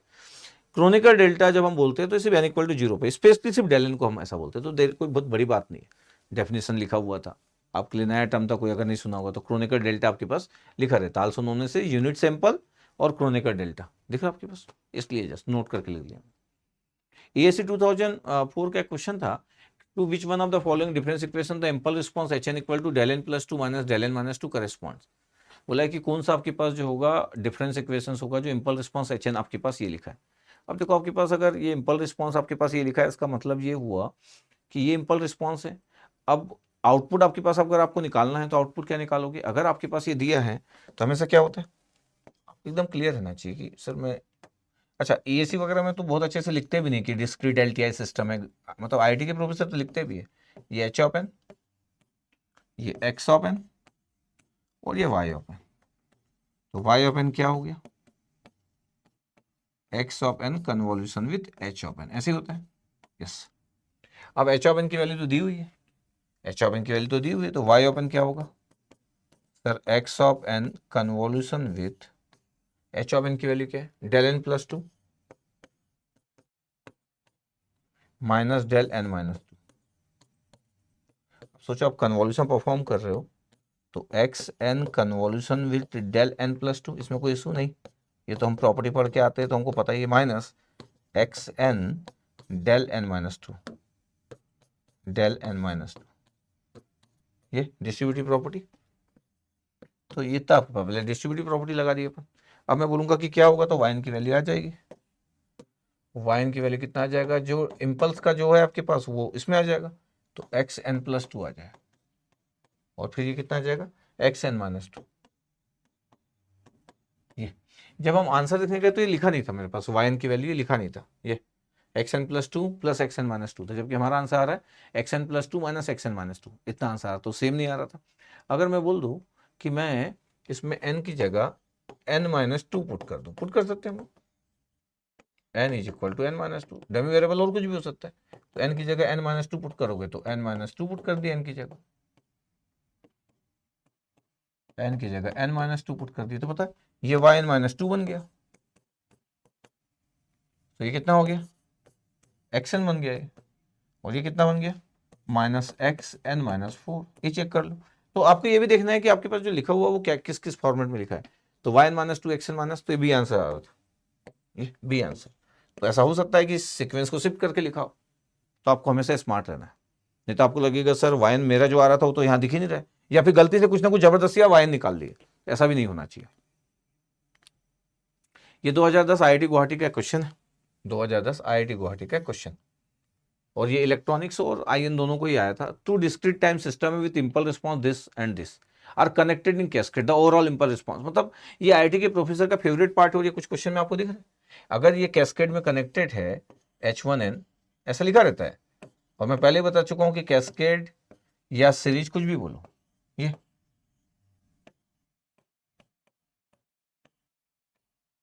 मैं आपके लिए बनाता हूं पूरा ऐसा, ये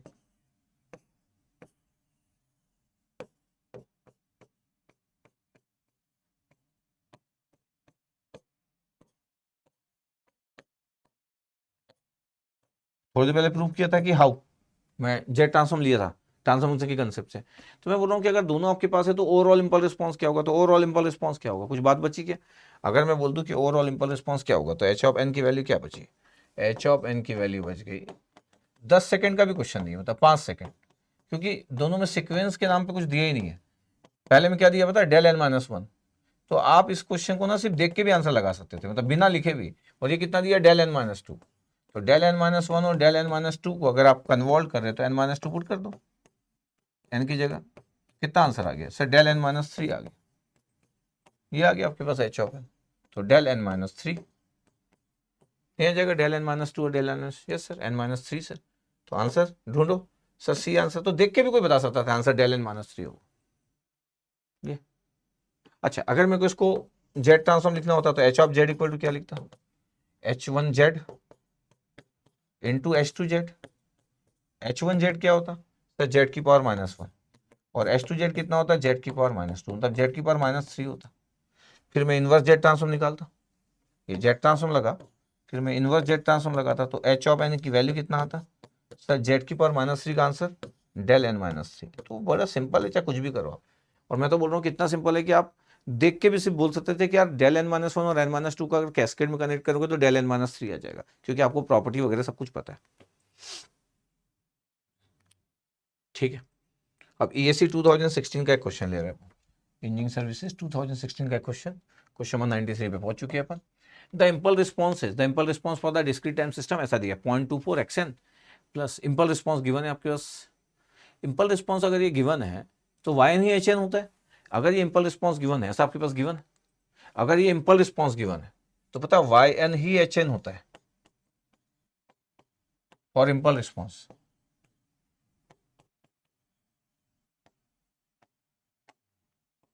क्योंकि इनपुट आप डेल इनपुट करते हो ना, क्योंकि इनपुट क्या पुट करते हो आप, डेल इन। Yes sir. तो ये hn की वैल्यू हो गई, ये hn की वैल्यू हो गई, क्या वैल्यू हो गई 0.24 xn। तो xn इक्वल टू आपके पास कितना होता है डेल एन, तो 0.24 del N plus 0.24 del N minus one, 0.24 del N minus two plus 0.24 del N minus three. ध्यान से देखा जाए तो एच एन में आपके पास वैल्यू कितना है, आपको पहले भी मैं डिस्क्रीट टाइम सीक्वेंस लिखना सिखा चुका हूँ कि 0.24 है, ये कितना है, ये भी 0.24 है। ये एरो लगाने का मतलब क्या होता है, N equal to zero, arrow का ये मतलब होता है। ये एन इक्वल टू वन पे है, ये एन इक्वल टू टू पे है, और ये एन इक्वल टू थ्री पे है। टोटल सीक्वेंस कितने हैं, चार, जीरो से लेके थ्री तक, जीरो से लेके थ्री तक 0.24 है, जीरो से लेके थ्री तक। तो इट्स गिवन बाय, तो ठीक है, ये बी आंसर, कोई इशू नहीं है। 0.24 है, जीरो से लेके थ्री तक, ये लिख दिया, कुछ बात ही नहीं। X n equal to del n है, y N equal to H n, यही होता है आपका सिंपल रिस्पॉन्स। अभी ESC 2021, आपको लगेगा ESC बहुत आसान आता है सर, हाँ आसान आता है, बहुत सारे क्वेश्चन आते हैं इसलिए आसान ही आता है। बोले ये सीक्वेंस दिया था, बोले बताओ इसका सिंप्लीफाइड वर्जन क्या होगा वाई एन का। मैं बोलूँगा यार ये तो मल्टीप्लिकेशन प्रॉपर्टी है, इंपल्स किस पॉइंट पे एग्जिस्ट करता है, आप बोलोगे सर एन की वैल्यू n plus seven equal to zero. Yes sir, n plus seven equal to zero, तो n कितना आ गया, माइनस सेवन आ गया। आप मल्टीप्लिकेशन प्रॉपर्टी लगा दो यहाँ पे। ये कन्वोल्यूशन नहीं है, सिंपल है, सिंपल क्वेश्चन है ये, तभी कन्वोल्यूशन में बेस्ड क्वेश्चन नहीं है। समेशन में k नहीं लिखा, n ही लिखा है हुआ, तो -5 to 5 है, ये साइन, ये 2n है, और n की जगह -4 है, तो साइन -14 आ गया, और ये डेल n प्लस सेवन आ गया। साइन -14 कितना आ गया, -sin 14, तो -sin 14 summation n equal to -5 to 5, और ये डेल n प्लस सेवन। अब डेल n प्लस सेवन की जो वैल्यू है आपके पास वो n इक्वल टू -7 पे आएगा, -5 से 5 के बीच में ये कभी एग्जिस्ट ही नहीं करता। 11 सैंपल थे लेकिन उसमें से -7 नहीं आता है। अगर ध्यान से देखोगे इसकी वैल्यू कितनी हो जाएगी, इसकी वैल्यू 0। वाई, बिकॉज -5 to 5 अगर n की वैल्यू है, n की वैल्यू अगर -5 to 5 है, तो n इक्वल टू 7, ये तो दिखेगा ही नहीं आपको, ये कहाँ आएगा, इसके अंदर में नहीं आएगा, ये आउटसाइड आ रहा है आपके पास। तो अगर इम्पल्स अगर आउटसाइड द रेंज है आपके पास, तो आउटसाइड द रेंज आंसर 0, तो -sin 14 में मल्टीप्लाई करोगे 0 का, तो 0 आ जाएगा। आपको हमेशा देखना रहता है कि इम्पल्स के, अच्छा ये कन्वोल्यूशन का क्वेश्चन भी नहीं है, बेसिक क्वेश्चन, तो आंसर इज 0। एक्चुअली यहाँ पे साइन 14 लिखा होना चाहिए था तो अच्छा लगता, कोई आंसर लिख भी सकता था। तो साइन 10 तो गलत ही लिखा था, साइन 14 आपके पास, मेरे को लगता है कि एक आधी ऑप्शन माइनस साइन 14 होना चाहिए, तो गलत होने के चांसेस बढ़ जाते, तो माइनस साइन 14 बाहर दिख रहा था, बट ये आंसर 0 हो गया। अगर ये आपके पास होता, अगर ये -10 से 10 होता तो फिर माइनस साइन 14 ही आंसर होता। ये क्लियर है आपको? तो इट्स वेरी सिंपल, बट फिर भी फटाफट आगे बढ़ गया।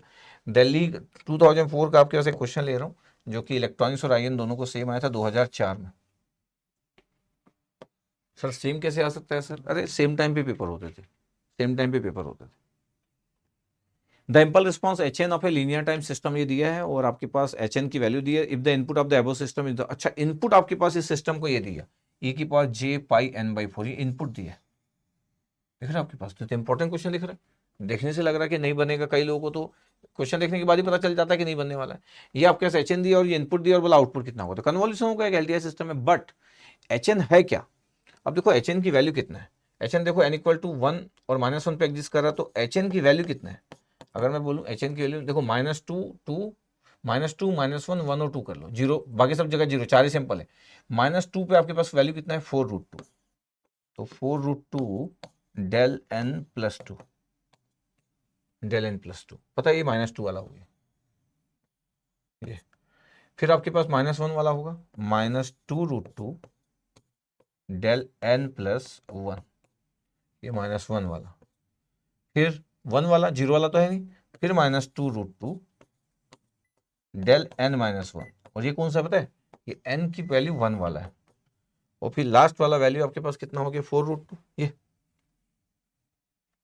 4√2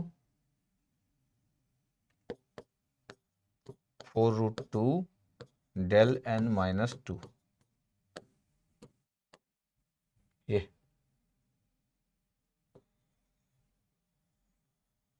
ये ऐसे करके HN के आपके पास 4 वैल्यूज हो गए।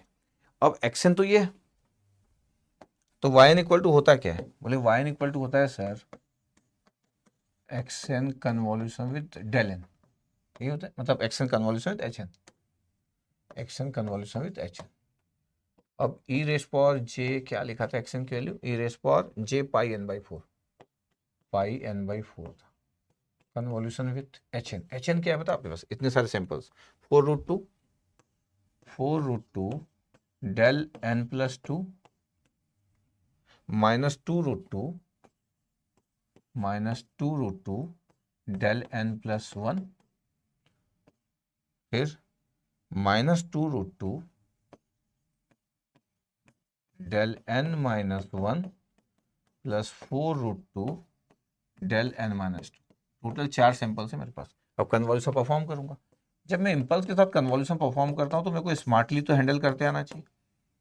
ये पहला परफॉर्म कर रहा हूं मैं, अच्छे से लिख देता हूं, e⁻j⁴ कन्वोल्यूशन विथ 4√2, अच्छा 4√2 बाहर भी निकाल सकता हूँ मैं, सबसे बाहर निकाल लेता हूँ, कन्वोल्यूशन परफॉर्म कर देता हूँ, या तो फिर मैं बोलता हूँ कि सीधे ही मैं पुट कर देता हूँ। सर अगर आपको इतना क्लियर है तो सर ऐसा नहीं कर सकते क्या? मतलब स्टेप बचा लेता हूँ, बचा लूँ एक आधी स्टेप। कैसे स्टेप? सर n की जगह n + 2 हो जाएगा, ये इसी में n की जगह n + 2 और 4√2, तो पहला हो गया 4√2, ऐसे करेंगे ना, कन्वोल्यूशन हम परफॉर्म कर रहे थे, इसकी जगह पुट कर देते e⁻j⁴ n की जगह n + 2, सर सही है भैया, n की जगह n + 2। फिर नेक्स्ट सर -2√2, हाँ, e⁻j⁴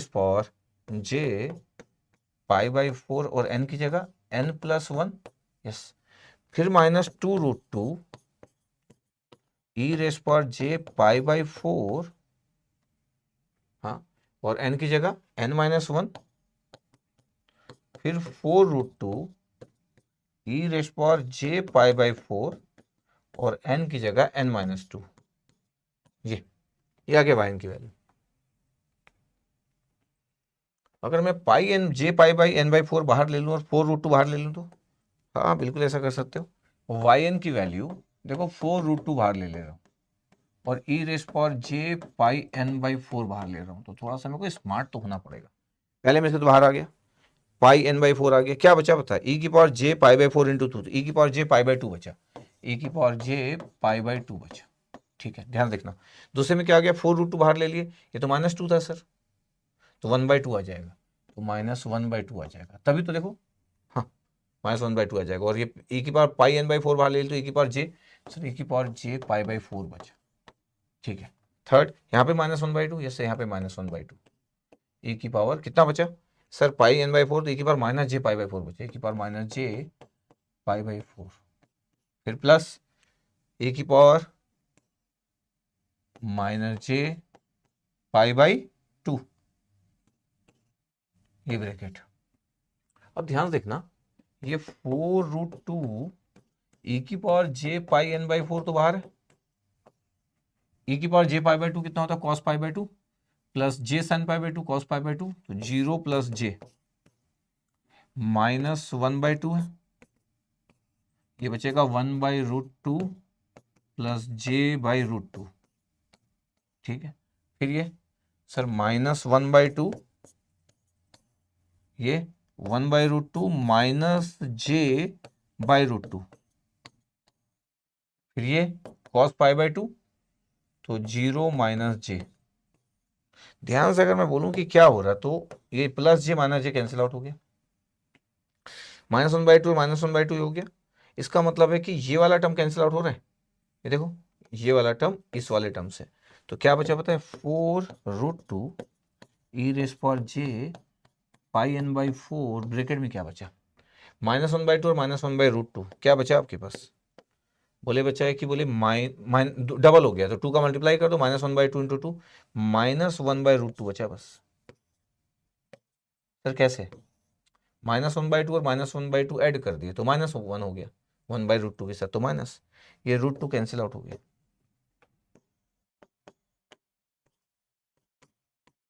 कितना आंसर है sir, -4 e raise power j pi n by 4 आ रहा है आंसर, ये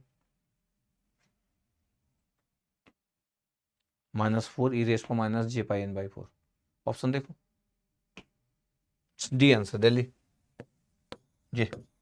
जी, very good question, very good question. ऐसे क्वेश्चन में कॉन्फिडेंस होना चाहिए, अगर आपको ऐसे क्वेश्चन में कॉन्फिडेंस नहीं है तो आप परेशान हो जाओगे कि सर मेरे को तो कॉन्फिडेंस ही नहीं है, सर मैं कैसे सॉल्व कर पाऊंगा ऐसे क्वेश्चन को, होना चाहिए। 2021 आईआईटी बॉम्बे का इलेक्ट्रॉनिक्स का क्वेश्चन है, question number 96, for N unit step input U N a discrete time LTI system produces output.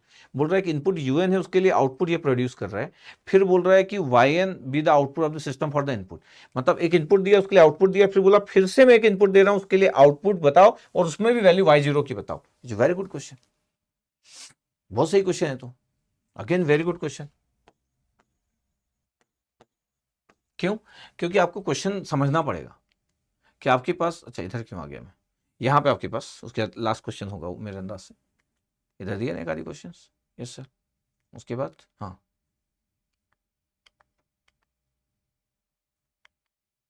हाँ, for a unit step input UN है, इसका मतलब क्वेश्चन क्या है पता है आपके पास, क्वेश्चन क्या समझना पड़ेगा, क्वेश्चन है सर कि हमारे पास एक सिस्टम दिया है, बोल रहे हैं यार कि LTI system, discrete LTI system, हम बोल रहे हैं इनपुट यूएन दे रहे हैं, तो आउटपुट आपके पास यूएन इनपुट दे रहे हैं, आउटपुट ये आपके पास Y 2 del n 2 del n plus 1 plus del n और फिर प्लस del n माइनस 1, ये गिवन है आपके पास। अगर मैं बोलूं कि ये क्या है, ये गिवन है, ये गिवन, ये इनपुट दिया या आउटपुट दिया, पहले लाइन में वही लिखा है, दूसरा और फिर जब पूछना चालू किया तब आपके पास इनपुट हम क्या दे रहे हैं और वो क्या है, इसका मतलब है कि हमसे क्या पूछा है क्वेश्चन में, फिर बोल रहा है कि सिस्टम जो है, सिस्टम तो वही रहता है LTI system, discrete LTI system, अब हम इनपुट दे रहे हैं 1/2 की पावर n un, तो आपके पास एक yn मिलेगा, आपको बोला क्या निकालो, y0 की वैल्यू बताओ, yn आप निकाल लोगे, फिर y0 की वैल्यू आपसे पूछा गया है ये। अब आपको जब भी ऐसा कुछ दिया हो कि एक इनपुट दिया हो एक आउटपुट दिया हो, पता है सिस्टम तो वही रहेगा, और कोई भी जो सिस्टम होता है, एलटीआई सिस्टम है, डिस्क्रीट एलटीआई सिस्टम, कोई भी जो सिस्टम होता है, जो ब्लॉक डायग्राम होता है, is always defined by the transfer function. इसका मतलब है कि जब भी आपके पास एक सिस्टम में इनपुट आउटपुट दिया है, फिर अगले बार इनपुट देके आउटपुट पूछ रहा है, ऐसा हम कंट्रोल सिस्टम में खूब करते हैं। कंट्रोल सिस्टम में अगर आप पहला चैप्टर पढ़ते हो तो बेसिक हर जगह हम इस टाइप की चीजें बहुत बार यूज करते हैं। क्या आपके पास की एक चीज दिया है, इनपुट दिया, आउटपुट दिया है, फिर दूसरे में भी इनपुट दिया, तो इन सब चीजों में कॉमन चीज क्या रहती है कि transfer function will be same. मतलब ये जो ब्लॉक डायग्राम है, ये जो ब्लॉक डायग्राम है, अगर मैं बोल दूं कि जो ब्लॉक डायग्राम दिख रहा है आपके पास, ये ब्लॉक डायग्राम, तो block diagram, this block diagram will be same. और जब मैं बोलता हूं कि block diagram will be same, तो पता है आपके पास करना क्या होता है? आपके पास करना जो होता है कि आपका जो ट्रांसफर फंक्शन होगा, तो transfer function will be same. किसी भी ब्लॉक का जो एलटीआई सिस्टम है उसका transfer function will be same. तो आपको करना क्या होता है, इस जगह पे आप क्या करो, इस जगह पे जो दिया है यहाँ पे जेड ट्रांसफॉर्म निकाल लो। इसका मतलब ये हुआ कि इसका जेड ट्रांसफॉर्म निकालोगे तो Z upon Z minus one आ जाएगा। ये एक्स जेड हो गया, इनपुट दिया था आपको, ये आउटपुट निकाल लो, वाई जेड निकाल लो, तो टू जेड हो गया, जेड की पावर वन, फिर ये वन, फिर जेड की पावर वन। अब मैं बोल रहा हूं कि जब मेरे पास इतना निकल गया तो मेरा ट्रांसफर फंक्शन का कंसेप्ट क्या होगा, फ्रॉम गिवन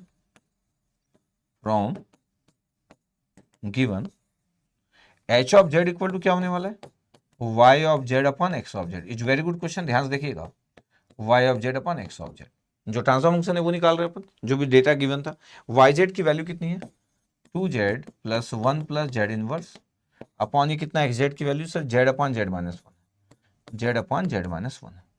तो पता है एच ऑफ जेड की वैल्यू कितनी आ गई सर, एच ऑफ जेड की वैल्यू कितनी आ गई, जेड कैंसिल आउट, डिवाइड करो, जेड कैंसिल आउट, तो two into Z minus one, हाँ, फिर सेकेंड में ये जेड माइनस वन ऊपर चला गया तो Z minus one by Z, हाँ, थर्ड में जेड की पावर माइनस टू, ये जेड ऊपर गया तो, और ब्रैकेट में जेड माइनस वन मल्टीप्लाई, और नीचे जेड था तो जेड ऊपर हो गया तो ये आ गया आपके पास। अब इसको अगर मैं ब्रैकेट ओपन कर लूँ तो एच ऑफ जेड की वैल्यू, ध्यान रखना, is very good, H of Z की वैल्यू कितना है sir, two Z minus two, Z से डिवाइड किए, वन माइनस जेड इनवर्स, ये भी सही है, जेड की पावर माइनस टू, तो जेड की पावर माइनस वन सर, और माइनस जेड की पावर माइनस टू। ध्यान से देखना बस सर, ये कैंसिल आउट दिख रहा हो, ठीक है कोई बात नहीं। एच ऑफ जेड कितना आ गया sir, minus two plus one, ये आ गया two Z minus two plus one minus one, minus Z की power minus two. Inverse Z transform कितना आएगा सर, एच ऑफ एन की वैल्यू, टू जेड मतलब कितना होता है, two del N plus one, फिर minus minus del N sir, फिर ये sir del N minus two, इतना है आपके पास एच एन की वैल्यू। ये आपके पास किससे निकला, इनपुट और आउटपुट का जो डेटा दिया था क्वेश्चन में उससे हम फाइंड आउट कर लिए। इनपुट और आउटपुट का जो डेटा दिया था उससे ट्रांसफर फंक्शन फाइंड आउट कर लिए, ट्रांसफर फंक्शन से मैं एच ऑफ एन निकाल लिया। अब मेरे पास एच ऑफ एन पता है, इसका मतलब है क्या पता है मेरे पास, उस ब्लॉक डायग्राम का ट्रांसफर फंक्शन पता था, अब मेरे को उसका एच ऑफ एन पता है, क्योंकि मेरे को इनपुट गिवन था वन बाई टू की पावर एन। किसी सिस्टम में मेरे को इनपुट दे और आउटपुट पूछे तो मेरे को यही तो पता होना चाहिए, एक एलटीआई सिस्टम का एच ऑफ एन पता होना चाहिए। तो वो कहां से कैसे निकाले, वो ट्रांसफर फंक्शन के कंसेप्ट से निकाल लिए, पहले एच ऑफ जेड निकाले, एच ऑफ एन निकालिए, ये अब आपको पता है और ये इंपॉर्टेंट, ये पता होना। अच्छा, जो नॉर्मल क्वेश्चन रहते हैं उसमें क्या होता है, ये देते, ये भी दे देते और आउटपुट पूछते, इट्स वेरी सिंपल यार, 10 सेकंड्स में काम हो जाएगा। अभी क्या था, ये नहीं पता था आपको, ये दिया था और आउटपुट में कुछ वैल्यू पूछ रहा था, तो ये आपको पता होना चाहिए, ये कैसे निकाले, उसके लिए डेटा गिवन था आपको। तो बताओ वाई एन की वैल्यू क्या होगी सर, वाई एन की वैल्यू तो क्या होगी, X of N convolution with H of N होगा, यस सर। अब वन बाई टू की power N U N, one by two की पावर एन यू एन, ये दिख रहा है आपके पास, यस सर, और एच ऑफ एन की वैल्यू ये है। तो बताओ आपके पास, अब मैं बोल रहा हूँ कि वाई ऑफ एन की वैल्यू क्या होगी, तो आप बोल रहे हो कि इनपुट क्या है वन बाई टू की power N U N, convolution क्या है एच ऑफ एन, ये two del N plus one, twice of del N plus one minus del N minus del N minus to.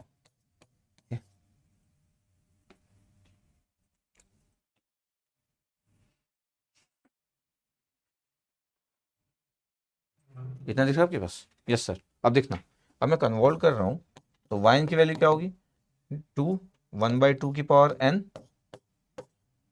Into two into, अब मैं un के साथ perform कर रहा हूँ तो del n plus one put कर दूंगा, तो un प्लस वन हो गया पहला, माइनस अब डेल n के साथ करूंगा तो इतना ही आ जाएगा, तो 1/2 की पावर n un ही आ जाएगा। इसके साथ पुट करूंगा तो n की जगह n-2 पुट करूंगा, तो -1/2 की पावर n-2 और ये un-2, ये मेरा आंसर आ चुका है। yn अगर मैं बोलूँ तो मेरा आंसर आ चुका yn का, देखो ध्यान ध्यान से, इस yn का आंसर आ गया, बस मेरा खत्म होने वाला प्रकाश 2 मिनट में।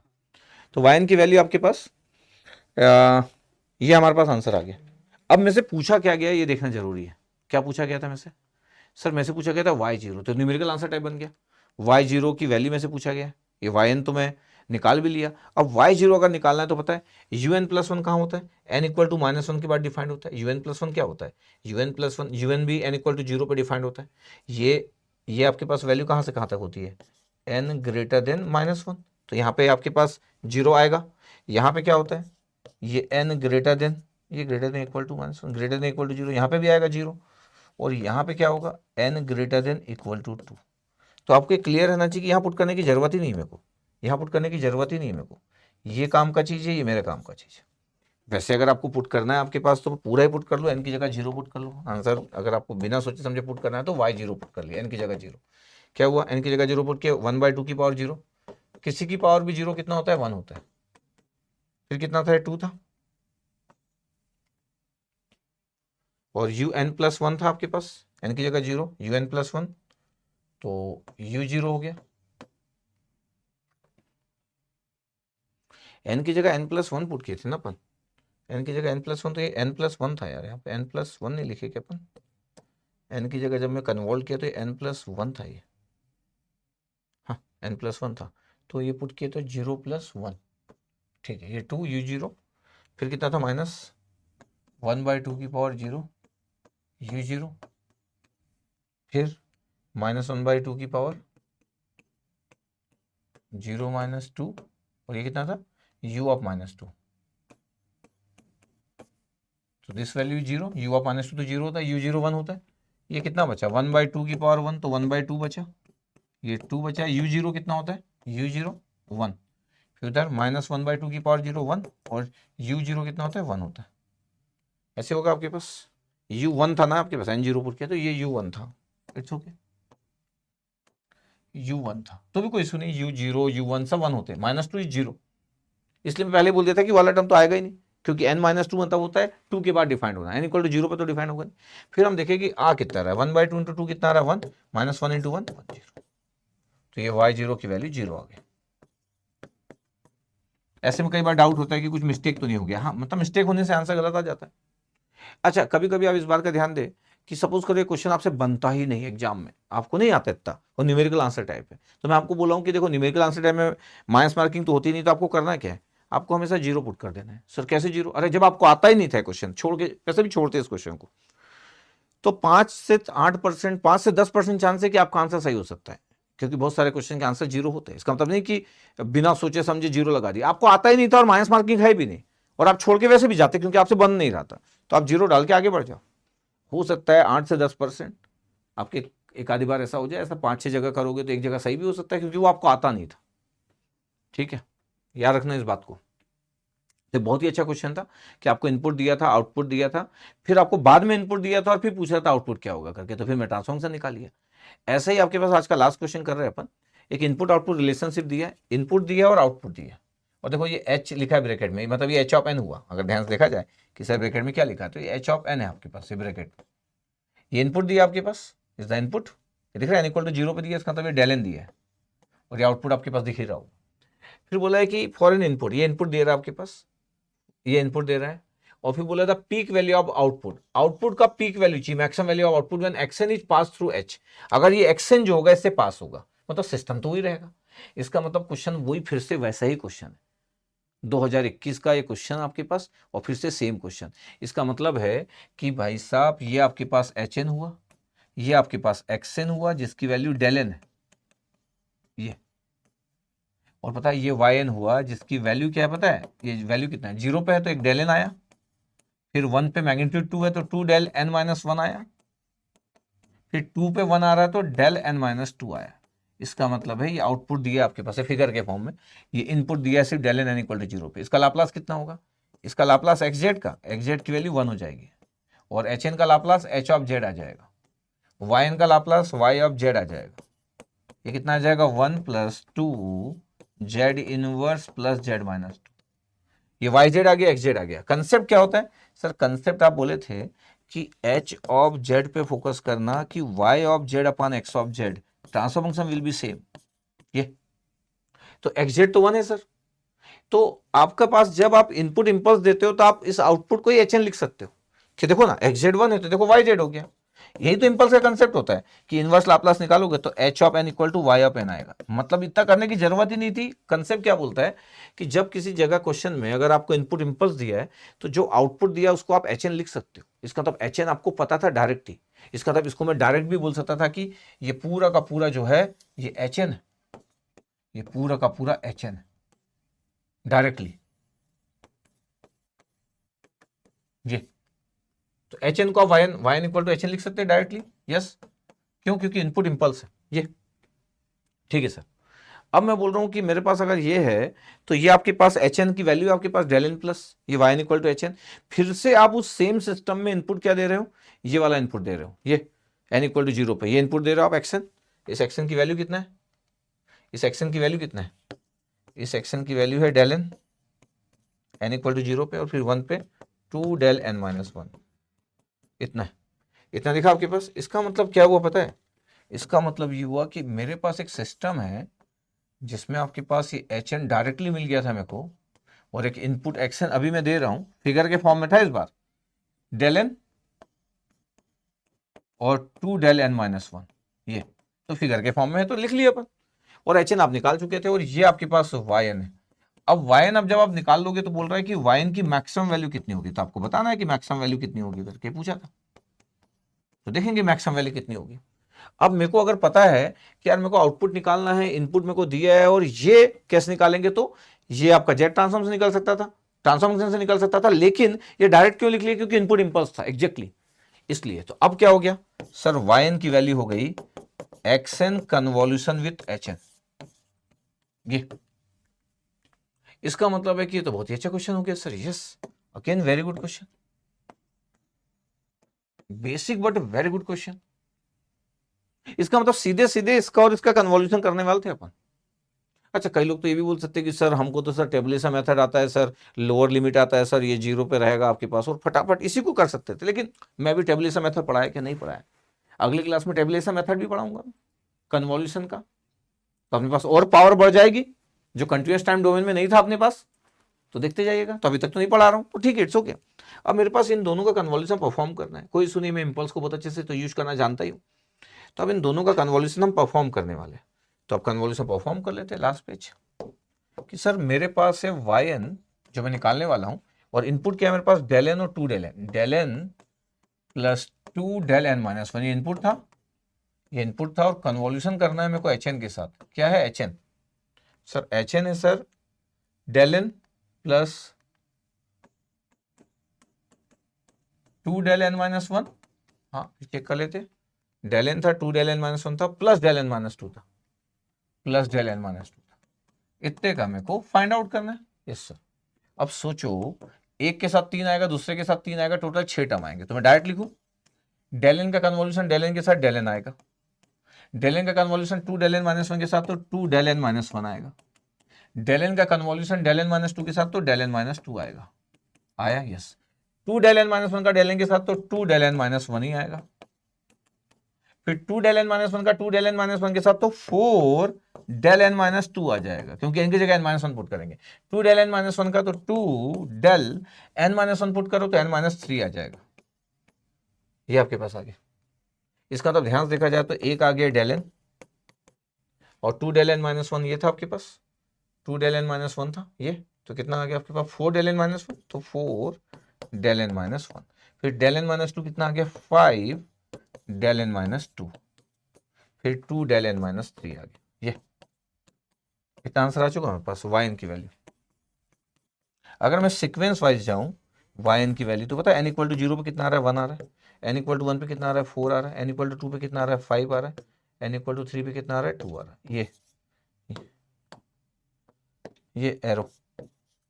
तो बताओ वाई एन की मैक्सिमम वैल्यू कितना है, n इक्वल टू 0 पे 1 है, n इक्वल टू 1 पे 4 है, n इक्वल टू 2 पे 5, ये वाई मैक्सिमम है आपके पास 5, ये वाई मैक्सिमम की वैल्यू जो है वो 5 है।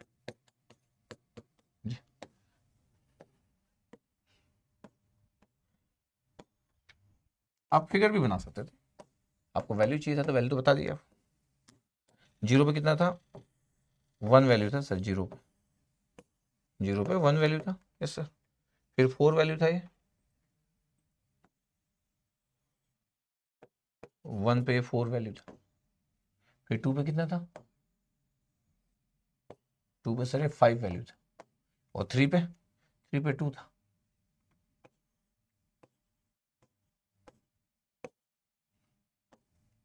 ये 3 पे 2 था। Maximum value is the 5। Y maximum पूछा था, कुछ भी पूछ सकता था, मतलब उनके पूछना था, मिनिमम पूछते तो ये आ जाता आपके पास, कुछ भी पूछ सकते थे। The Y maximum equal to 5, this one. बहुत ही अच्छा क्वेश्चन था। तो इस टाइप के क्वेश्चन की पॉसिबिलिटीज होती है जहां पे कि 2 दे सके, तो ऑब्जेक्टिव था, वैसे तो न्यूमेरिकल आंसर टाइप लिखा, ऑब्जेक्टिव क्वेश्चन था। तो ये 5 आंसर, वाई मैक्सिमम की वैल्यू 5 थी। 2021 आईआईटी बॉम्बे का क्वेश्चन था। इसका मतलब है लास्ट के जो 2 क्वेश्चन थे उसमें होता क्या है कि एक सिस्टम है आपके पास, और कॉमन चीज क्या होती है कि जो सिस्टम एलटीआई सिस्टम, ये चाहे वो कंटिन्यूस टाइम सिस्टम हो चाहे डिस्क्रीट टाइम सिस्टम हो, कोई भी जो ब्लॉक डायग्राम होता है एक एलटीआई सिस्टम का, उसमें जो सबसे इंपॉर्टेंट चीज होती है उसका ट्रांसफर फंक्शन होता है। तो आप इनपुट दे दो, आउटपुट दे दो, उससे हम क्या निकालेंगे, ट्रांसफर फंक्शन निकालेंगे। उसके बाद क्या होगा, उसके बाद अब आप इनपुट देके आउटपुट पूछ लो, तो फिर जो ट्रांसफर फंक्शन आप निकाले थे उसके साथ कन्वॉल्व हो जाएगा एच ऑफ एन के साथ। कंटिन्यूस टाइम होता तो एच ऑफ टी के साथ कन्वॉल्व हो जाता। तो इज द बेसिक स्टाइल। ये आईआईटी के प्रोफेसर को ऐसी बातें करना पसंद है। तो जितना मैं आज कराया, बहुत सारे क्वेश्चन कराया आईआईटी के प्रोफेसर के। ये हमारा डिस्क्रीट कन्वॉल्यूशन का पार्ट नंबर 1 कंप्लीट हुआ। इसके बाद पार्ट नंबर 2 लूंगा डिस्क्रीट कन्वॉल्यूशन का, और आपका डिस्क्रीट कन्वॉल्यूशन फिर खत्म हो जाएगा। तो मैं अच्छे अच्छे क्वेश्चन सब करवा दे रहा हूँ। जो क्वेश्चन वो पूछते हैं, जिस तरीके से वो पूछते हैं, तो कोई इशू नहीं है, इतना आपको आना चाहिए। ठीक है, आई होप आपको इतना क्लियर हुआ होगा। तो डिस्क्रीट कन्वॉल्यूशन का पार्ट भी मैं कवर किया आपके लिए। ठीक है, चलो, ओके, थैंक यू।